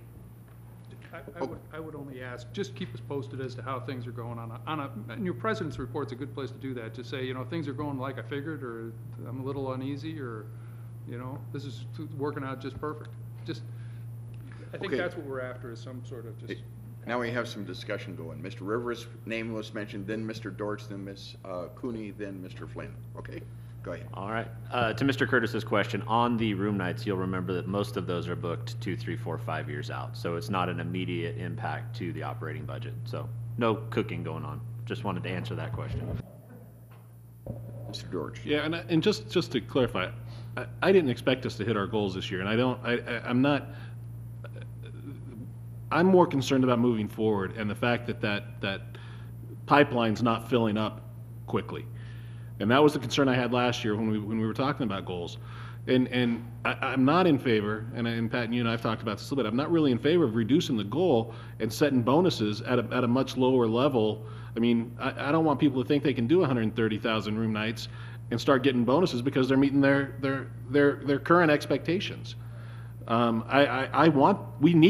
have to get to those numbers, those higher numbers, as an organization. So I don't want to sound critical of not meeting the goal. I'm concerned that we're not filling the pipeline and we're not going to meet the goals moving forward. That's my biggest concern. Thank you, Ms. Cooney. It is deja vu. We have had this conversation a lot. I would say that, we've worked really hard to get where we are. Appreciate all the effort that you guys have put in. This is not an exact science. Unfortunately, you do have to give salespeople time to see whether they work or not. Do all our best, as we all do in hiring. We never really know what's going to happen until they've been with us for 6 months.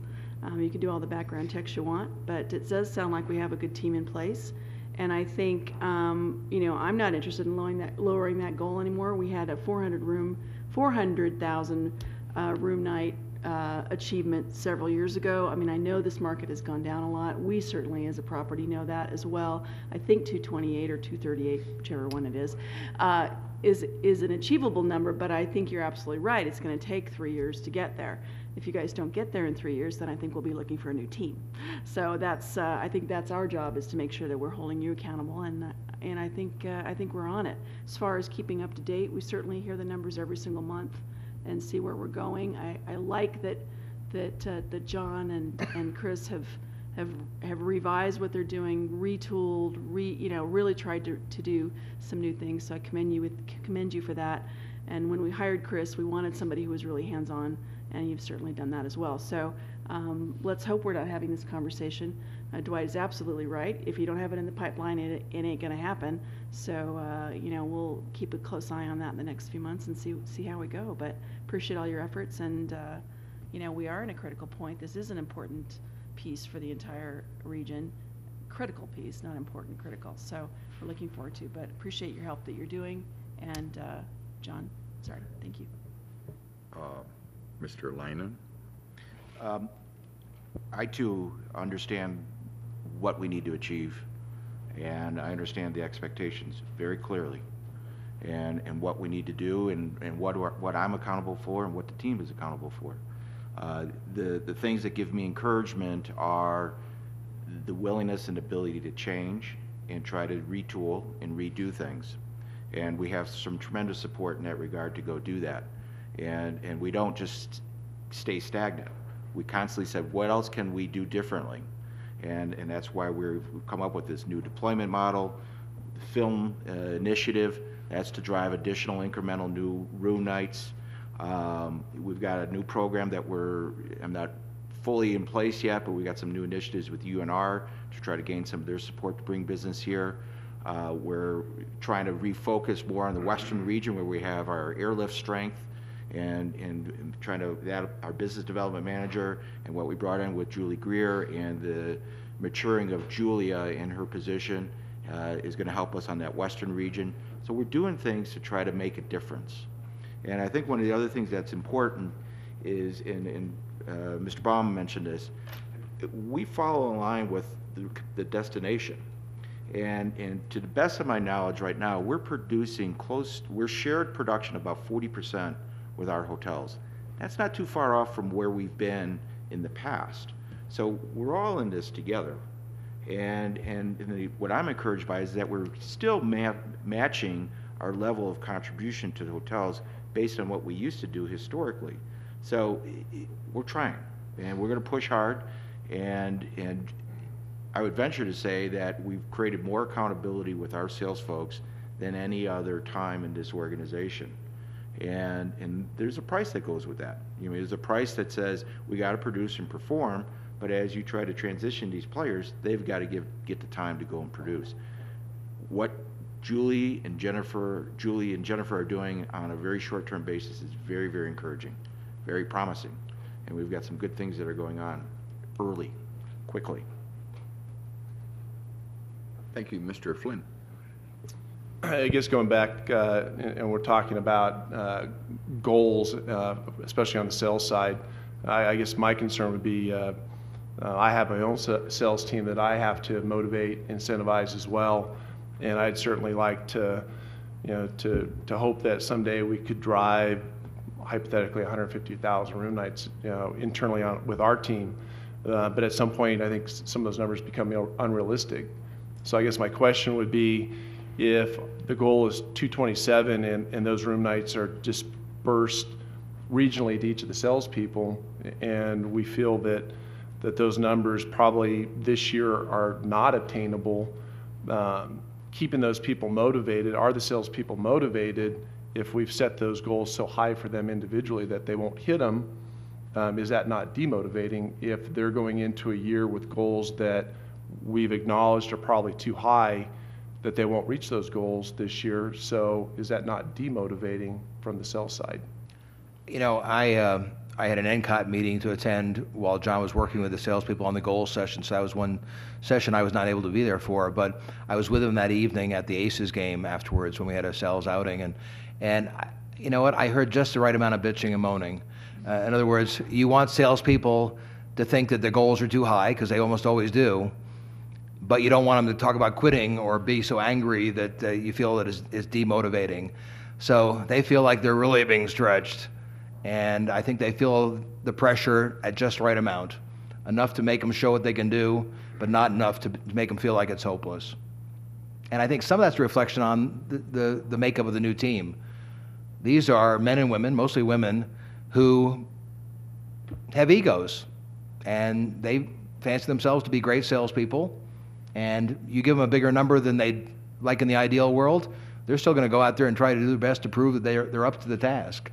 And I saw a real positive spirit in this team last week, quite frankly, more positive than I saw a year ago. And a lot of that, I said to John afterwards, I said, I was really amazed that some of the biggest cheerleaders in that team were our newest hires. I guess I wasn't amazed, but I was pleased. Julie and Jennifer, the women who've been with us the shortest amount of time, were there kind of setting the tone for everybody about what we're going to do this year. And that's why we hired them. That's why, and I will note that, as I said to you before, I don't think they would have taken a job with us 3 years ago. I don't think we had a reputation strong enough for them to walk away from solid careers with great companies and put their faith in their $100,000 plus a year sales careers with Reno Tahoe USA. But they both did this year, and they're really pumped. And so, once again, I'm not a Pollyanna. I'm a realist. But do I realistically believe these people are the best sales team we've fielded for the last 10 years? Yes, I do. Let's go to a brief follow-up from Ms. Cooney. Just wanted to have either John or Chris comment on how many people actually, in your sales team, I think Shelley met her goal. How many people came close to meeting their goals individually? Shelley was the one that achieved her goals. Right, that was it. And we've had 3 achieve their quarterly goals. So there has been some reaching of goals individually, which is, I would think, I've been a bit approving some motivating. checks, So they're yes. not, so that would tell me that they're not unachievable goals individually, which was your question. Right. And another thing we've done too is there is a seasonality to when contracts get signed.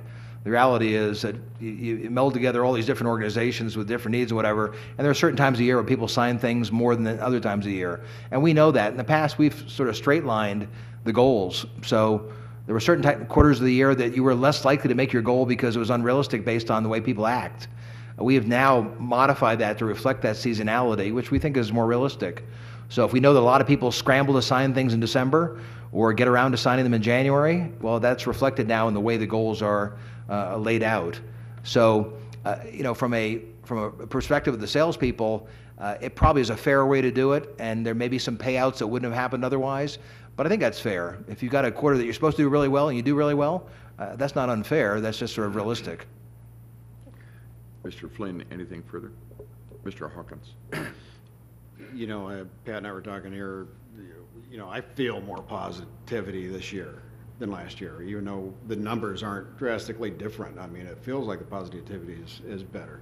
I agree the pipeline's important, but the quality of the pipeline is too. Do you detect any difference in the quality of the pipeline there, John? I detect 2 things, both and the numbers in terms of the room nights that are in there. We're getting more quantity. Our lead volume is going up. We are consistently now pushing 40 plus leads a month versus earlier half of the year we were pushing 25 to 30. So our lead quantity is going up. I also think that the quality is there. We're challenged with the same issues that we've always had in trying to bring them to closure, but I think that we're getting better quality. They're smaller size. That's one of our biggest issues is our average size booking that's going into the pipeline at one point in time was 2,800 room nights. Our average size going into the pipeline now is somewhere around 1,800, 1,900. So we're dealing with smaller bookings. The quantity is growing, and we've got staff that needs to get traction. So I'm very encouraged with where it's going. We just need to get more of it, and that's why we redeployed what we did. One other comment too, and this is this is a very candid comment, but we also suffer from the fact that we're extremely conservative here. A lot of other DMOs around the country carry a lot of junk in their pipelines. We wouldn't be having this conversation if we did what a lot of people do, which is put in everything that moves as a prospective piece of business for the destination. We clean ours out.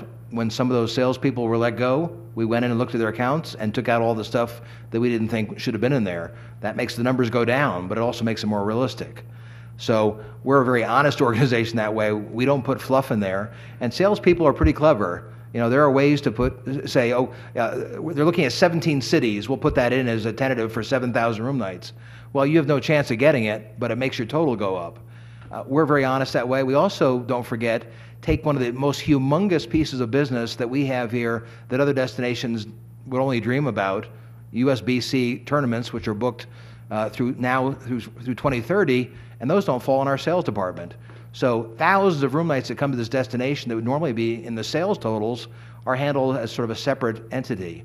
But though that business impacts our hotels and their success. So yeah, the meetings and conventions is a part of the mix, but there's other business we bring in, tour and travel, bowling, certainly the marketing we do that brings the transient numbers in stronger. So it's not all riding on the shoulders of our convention and meeting bookings. Thank heavens. We're able to spread it over success in a number of different segments. Are you good, Mr. I just say, you know, I think we're all aware meeting sizes are going down, which I guess means everybody has to work harder and more accountable. It was a good discussion. Does anyone have specific action on this topic? Ms. Cooney? Just move to approve the report as presented. I wanted to take. Oh, you want to do, never mind. D through I. No, I just want to know if there was a specific item on goals that anyone wished a motion or action. So we will accept that motion. Was there a second? D through I? Second. There is a motion and a second. Is there any discussion of that portion of the consent agenda? Hearing none, all those in favor, please say aye. Aye. All those opposed, please say no. That passes unanimously. We are going to be done by 3 o'clock. That would, oh, I'm sorry. Filter, gotta have a filter, editing. Let's go to that next item on Incline Village, which is J. Is that led by Mr. Rivers? Yeah, I can take that one on. This was run through the Finance Committee about 2 weeks ago, and just to review, this would reduce or request your authorization to go to Washoe County to get the ordinance amended to reduce the thresholds that properties are licensed at Incline Village from the current level of 3 down to 1. With the advent of the internet and VRBO and things of that nature, a lot of folks that are renting their properties are no longer going through property management companies that used to collect and remit tax and doing it themselves. So this would put us in line with the other counties around the lake. Those are all at 1 currently.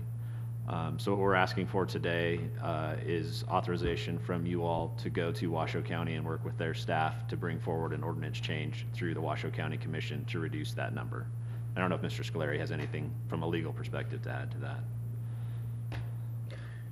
Thanks. I was chatting with Mr. Scolari. Let's be practical. Commissioner Weber and I and the other 3 commissioners will get this in our lap. We'll get a public meeting, which will be real, and that's when the citizens show up and say, "This is great," or "This is unfair," and you know that is what it is.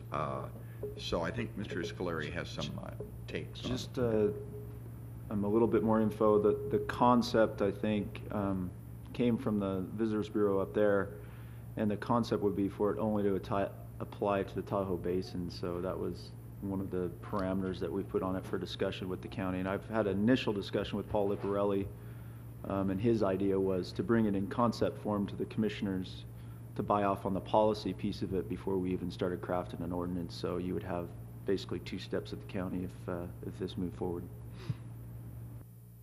And that does comport with our general habit at the county. I'm sure the cities do a similar thing. You have a concept discussion and then say to the legals, go forth and draft a proposed ordinance.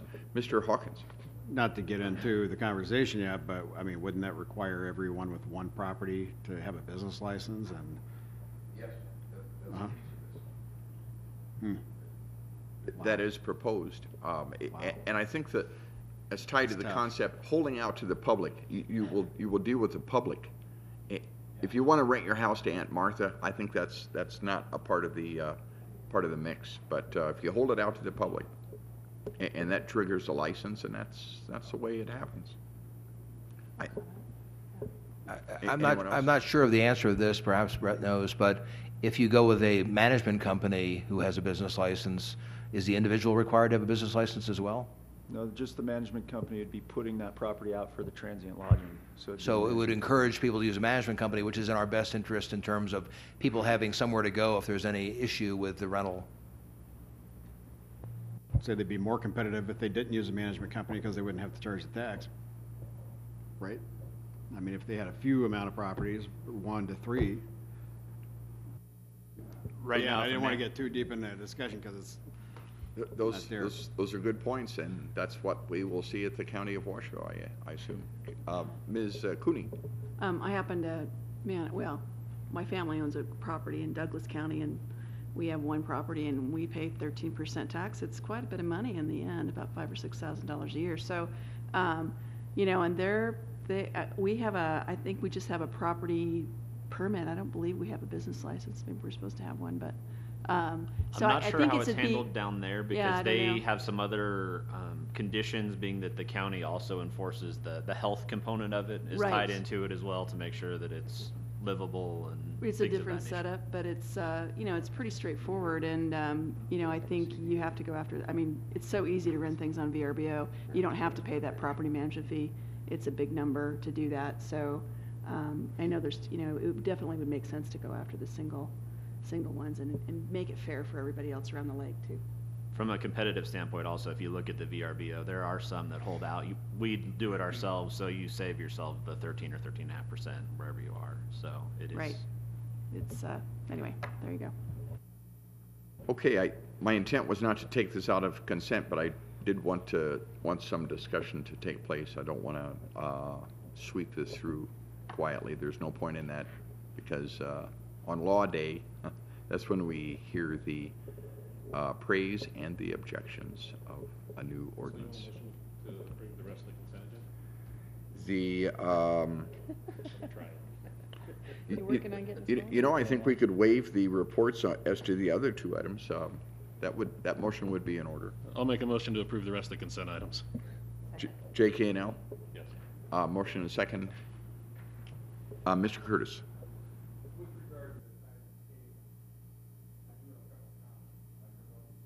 You can make those comments if you turn your microphone on. I know this is an issue that you're hot on. You're an excellent chairman because, I'll tell you what, I appreciate the reminders because I'm a mess, that's all there is to it. Go ahead. The item K has to do with the, this is an item that I requested specifically, and it has to do with the capital replacement plan for our facilities. And I hope that everybody's had a chance to take a look at it. It is a sobering report. It is a little like an unfunded liability that we carry with us. And I know in some circles, unfunded liabilities are sort of swept under the rug and they don't become an issue. Illinois is a good example. But at the end of the day, they do come back to haunt you. They are important. And so my thought was that it was important for us to recognize that our facilities require ongoing maintenance, ongoing replacement, and it is. I heard it said that rarely are the municipal facilities. Rarely in a municipal facility is there a replacement plan in place, and are they followed? But the legislators that are ignoring that make it law that as a developer we have to come up with a reserve for replacement. In fact, collect those reserves and put it in the budget for a homeowners association. So I think they recognize it's a good idea, but it's all too easy just to ignore it. So I would.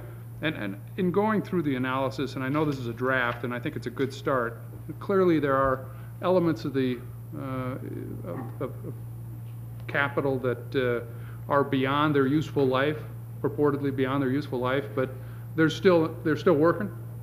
So as the report is finalized, I think it's prudent to go ahead and spend time saying, I understand this is a 20-year life on this, but it's been 25 years and it's still in decent shape, so maybe the 20 years was conservative. It's kind of like if you go to the store and get a jar of peanut butter, you know, you got an expiration date on it that says you're not supposed to eat it after whatever it is, but I don't know about you, but I've been known to eat a little peanut butter after its expiration date. So anyway, I would think a little prudence in that regard would be worthwhile, but this report should be part and parcel, it seems to me, of any capital improvement decision we make, whether it be a sound system, if we're aware that the roof on something is going to be, you know, it's 14 years out of date, and we've patched it 42 times. It provides a broader, comprehensive picture of our capital improvement needs, and I really think that as long as we're in charge of maintaining these facilities, that unless we get a handle on this and are aware of it, and I understand that we don't have the money today, but we will continue to get the money, but I think we need this kind of a program to help us understand how to best manage these facilities. So, Joe, I thank you for putting it together. As you finalize it, again, I'd ask for, you know, again, the manufacturer's suggested life on stuff is sometimes conservative. Use a little thought in it, but let's use this in conjunction with the life and safety analysis that you've prepared previously, and yet let's use it when we decide we're going to go ahead and spend $100,000 on the sound system, and as part of the mix, as part of the information available to us. So thank you. Thank you very much. Is there any other discussion on the portion of the consent agenda, JKL? We have a motion. Seeing no other discussion, all those in favor, please say aye. Aye. All those opposed, please say no. That passes unanimously. And that would take us to item M. Mr. Scolari. And I do see a quorum of public officials. Okay. This is, under item M, this is a board appointment, reappointment from the chamber on our banking interest, recommending Kevin Sullivan serve another 2-year term, which is up for discussion by the whole board, but only our public officials can vote on and make a motion. So moved. There's a motion by Councilman Dorch, a second by Commissioner Weber. Now we have the motion. Is there any discussion of that motion, of this reappointment? Seeing none, and that vote is by the electeds only, is that correct? Yes. The electeds only. All persons on the board, any discussion? One last time. All right. Seeing none, all those in favor, please say aye. Aye. All those opposed, please say no. That passes unanimously from the quorum that is present of the elected officials. That would take us to item N. Again, Mr. Scolari. Thank you, Mr. Chair. Same rules apply here. Public officials only for the motion and approval. You have a letter in your tab from the Nevada Resort Association recommending another 2-year term for Mr. Flynn for that appointment. You know, Kevin wasn't here to talk us out of it. Pat, you want to say anything?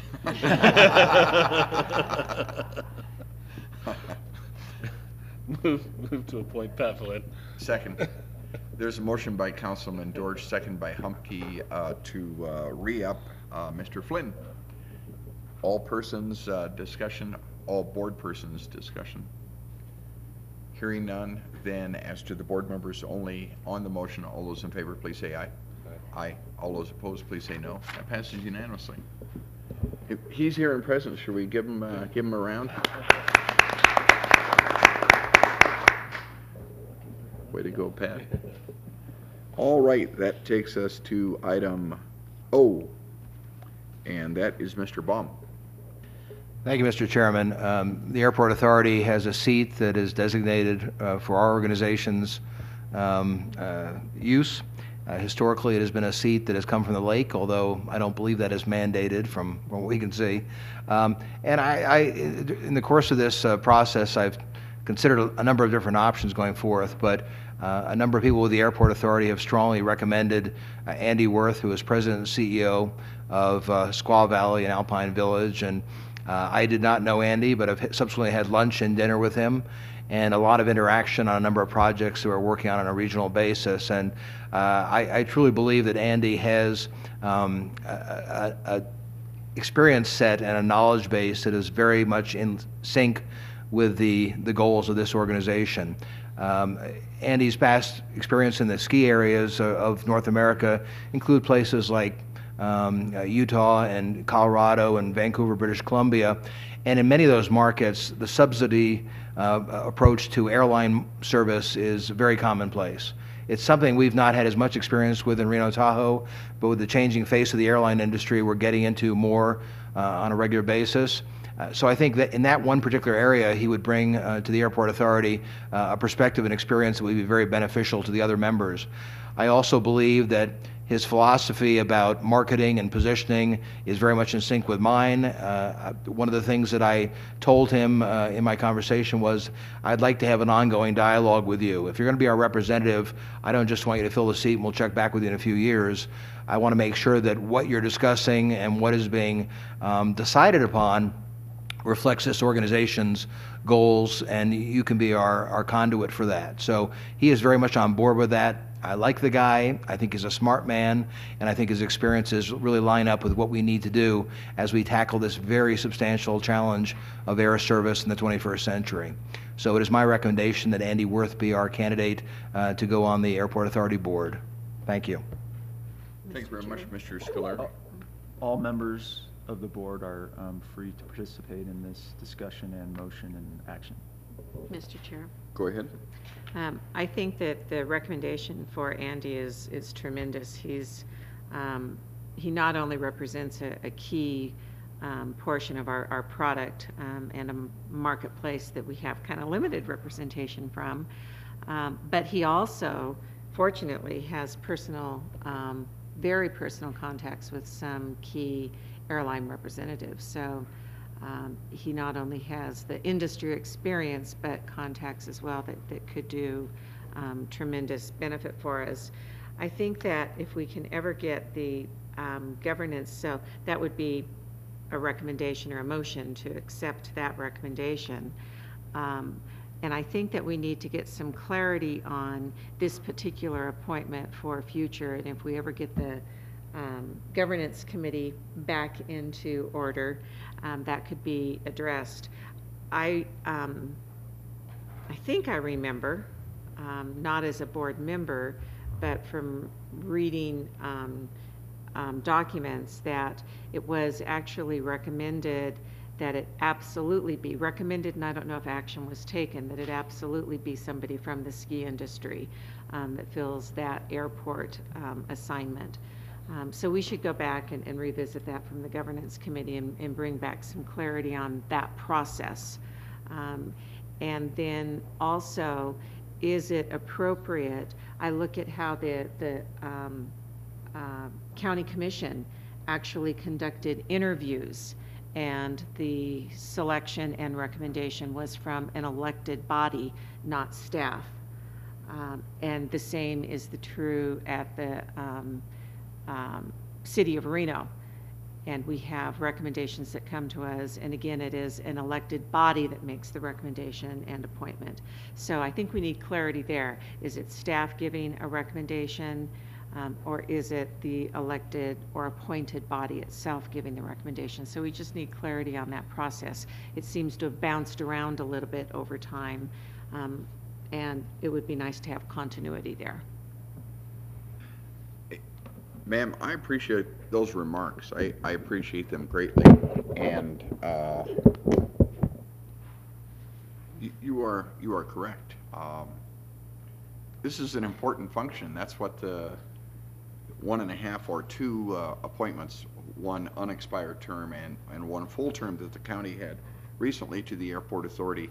This is a big deal. I was lobbied so daggone much, you would have thought it was AB 46. That's a little inside humor about government, but school maintenance bill. Me and Bonnie Weber and the others got lobbied up one side and down the other by all of these folks, and this one is easy. It's just a staff appointment. a staff recommendation, but it's two different entities.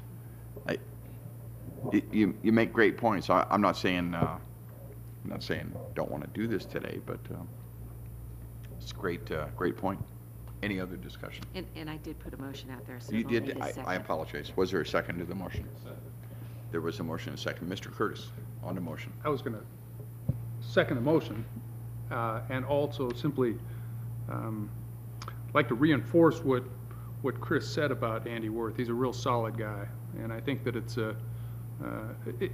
going to benefit all of us in a lot of different ways to go ahead and have Andy working with us. And I particularly appreciate the fact that you don't want to just appoint him and say, have a nice day. Let's stay in touch with him, because he's a guy that can help us in many ways. And I look forward to his ongoing involvement. So excellent recommendation, and I'm in support of it. Thank you. I think we have some legal recommendations. Just Go so ahead. the board knows, there's only one legal requirement on this appointment, and that's that the person represents consumers of air service at the airport. How you go about coming up with that appointment is completely up to you. It could be through staff, they take in resumes and provide recommendation, or it could be completely with the board. So it's really up to you how you want to do it. And looking back at the history of this, we've only had really 2 appointments, and it was the chairman at that time made the recommendation that the board utilize a person from Lake Tahoe, but it has not been set policy of that, nor is that a requirement of the statute. So I just wanted to make that clear. So it's really up to this board how you want to go about making this appointment. Okay, there is a motion on the floor. Anyone else? Any other discussion? Seeing none, all those in favor of the motion for Mr. Worth, please say aye. Aye. All those opposed, please say no. That passes unanimously. Mr. Chairman, Go ahead. I just need to let you know, and I don't know if I would be part of the quorum that we might not have, but I will have to leave in about 10 minutes. Good, that helps. Are there any action items that we need to deal with before people start to depart? If we could do the augmentation just to be certain, that would be fantastic. I'll be very brief. That'll make Sean Higgins happy to wait a little bit longer, I can tell. Move to approve item Q. Item Q, motion. Second. There's the second. Seeing no discussion, no desire for staff report. Hearing no discussion, all those in favor, please say aye. Aye. All those opposed, please say no. That passes unanimously. Now may we go to Porter, Gordon, and Silver. Thank you, Mr. Chair. And if Sean, you want to go up to the podium, I'll just open with some brief remarks. I know the hour's late, and we did provide an executive summary, and then probably in too much excruciating detail, a detailed list and summary of all the bills that we were watching for you. All in all, we think you had a real successful session for the RSCVA. From a general standpoint, the early session mixer at the bowling stadium raised a lot of awareness of the organization. It was well received by the legislators who attended. We found ourselves in a lot of high-level discussions. One on the film tax credit bill that had a lot of both in front of the scenes and behind the scenes discussion. Chris and Jeff were huge help in that from a technical standpoint. That bill had a lot of political baggage and issues with it behind the scenes that Sean and I had to do a lot of heavy lifting behind the scenes. So it was a real group effort, and we're happy with the success of that, and we hope that the fruits of it come to this board and to this region, because we think it was a good initiative. And I think at the end of the day, everyone was pretty happy with the product that came out on that bill. We also had a seat at the table during the live entertainment and admissions tax discussion, which we think will probably rear its head probably every session. As that originally came out, everything under the sun was included, including convention and trade shows. So we worked hard. If that were to pass, those were going to be out of the bill, and worked with leadership on that. The other couple of issues that we worked hard on was the SB 509 to get that tax stream back in place for Sparks for Victorian Square. And we did what we could on AB 286 regarding the emergency medical services. We hope it helps Victorian Square with what we got at the end there. And we're hoping that the 25,000 person is not triggered by those events on Victorian Square with the tweaks that we did make. So all in all, we enjoyed it working on behalf of the RSCVA. We have a couple of interim issues that we want to work on for you. One is the open meeting law that I've discussed that the Attorney General has extended olive branch. So I'm anxious to get involved in that, and we're also anxious to continue the discussions on the capital needs of this organization. Debbie Smith's extended an invite for us to kind of put stakeholders and legislators and you all together with her to talk about solutions on that end. So, Sean, I might have gone into too much, but feel free to backstop that. No, that's quite all right, Brett. I appreciate you going through that. Thank you all for your time. I appreciate you allowing us to be here. Brett really gave a recap, and I think obviously the memo does as well. But I just want to talk a little higher level, and I hope the staff agrees with this. We obviously worked with Chris and his staff, Joe, Mr. Rivers, everyone, on several issues. And every time I called, whether it was Chris or David, I would get an immediate response from one of them, and the information was useful and helpful, because we did do a lot of things that ultimately didn't bear fruit this time, talking about the facilities and possible upkeep and maintenance. But that groundwork that we laid over those 120 days hopefully will bear fruit over the next year or two, as Brett said. Debbie Smith, sat with me and Brett in her office, said, after the session, the two of you come sit down with me, we're going to talk about how we work something out here to make sure those facilities are properly funded. So we've got the support of the people up here. I want to go back to the very beginning of the session. I know the turnout wasn't huge for the event, but let me tell you, the next week, the only thing anyone talked about in that building was, if you weren't there, you missed the best event that there was all year, and if they have it next session, you need to go. And it was exactly what we talked about here exactly a year ago. That's what we needed, because it raised the level of awareness. Chris was in the building numerous times, testified wonderfully. When it came time, every time there was a question on the bill, Chris, on the film bill, Chris was there to get an answer to us immediately. And, that's the kind of interaction that we were hoping for. Obviously, John Porter is not here, but a year ago when we talked about this, we talked about the federal piece. And when Sharon and Bonnie talked about their interaction with John, we hope that bears fruit as well. And that's what we talked about as a group, what we could offer you. So I hope you guys as a board and Chris and his staff are seeing that we hopefully are living up to those expectations that we put out there. Obviously, today isn't the day to talk about what do we do next. We've got a couple items still on our books we could talk about.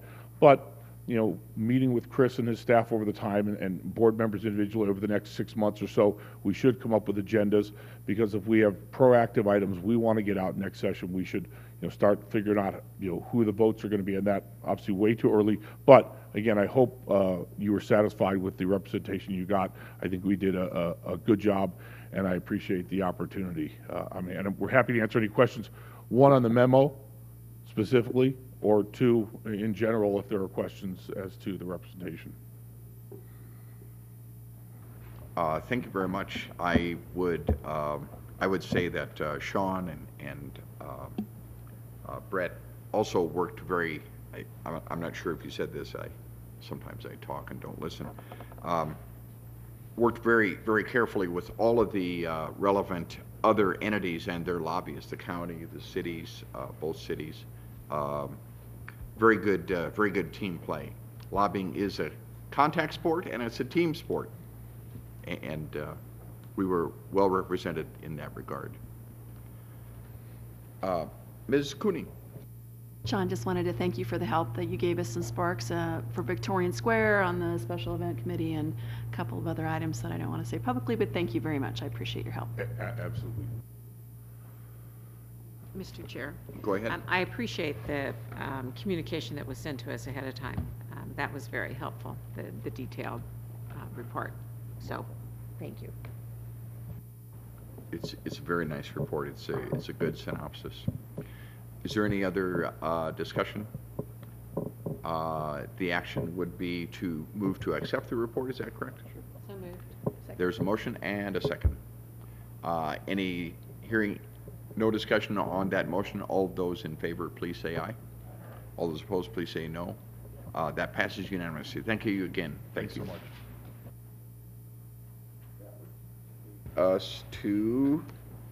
That would be, that's all the substantive items. Items for future board meetings? No, I didn't mean to say substantive items. Items for future board meetings is a substantive item.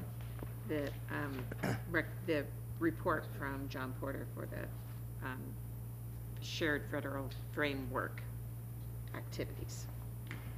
All right, and that is requested for the July meeting? All right, that request is there.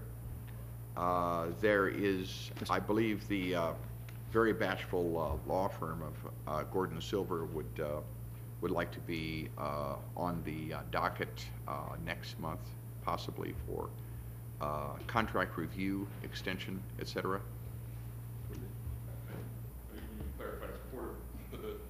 For the legislative piece. Correct. The contract allows the board to do a 2-year renewal through the next legislative session, so that would be on your agenda next session. I'm sorry, that is not for the overall legal representation, but for the separate firm, Porter, Gordon, Silver, for the legislative representation. Correct. All right. So And that may potentially include the federal, so the option for discussion for it to include the federal piece as well as the state piece, correct? That is correct, yes. I think that's been basically part of the contract so far, so. I believe if you read it, Yeah. we agreed to do that up front, yes. Right, okay.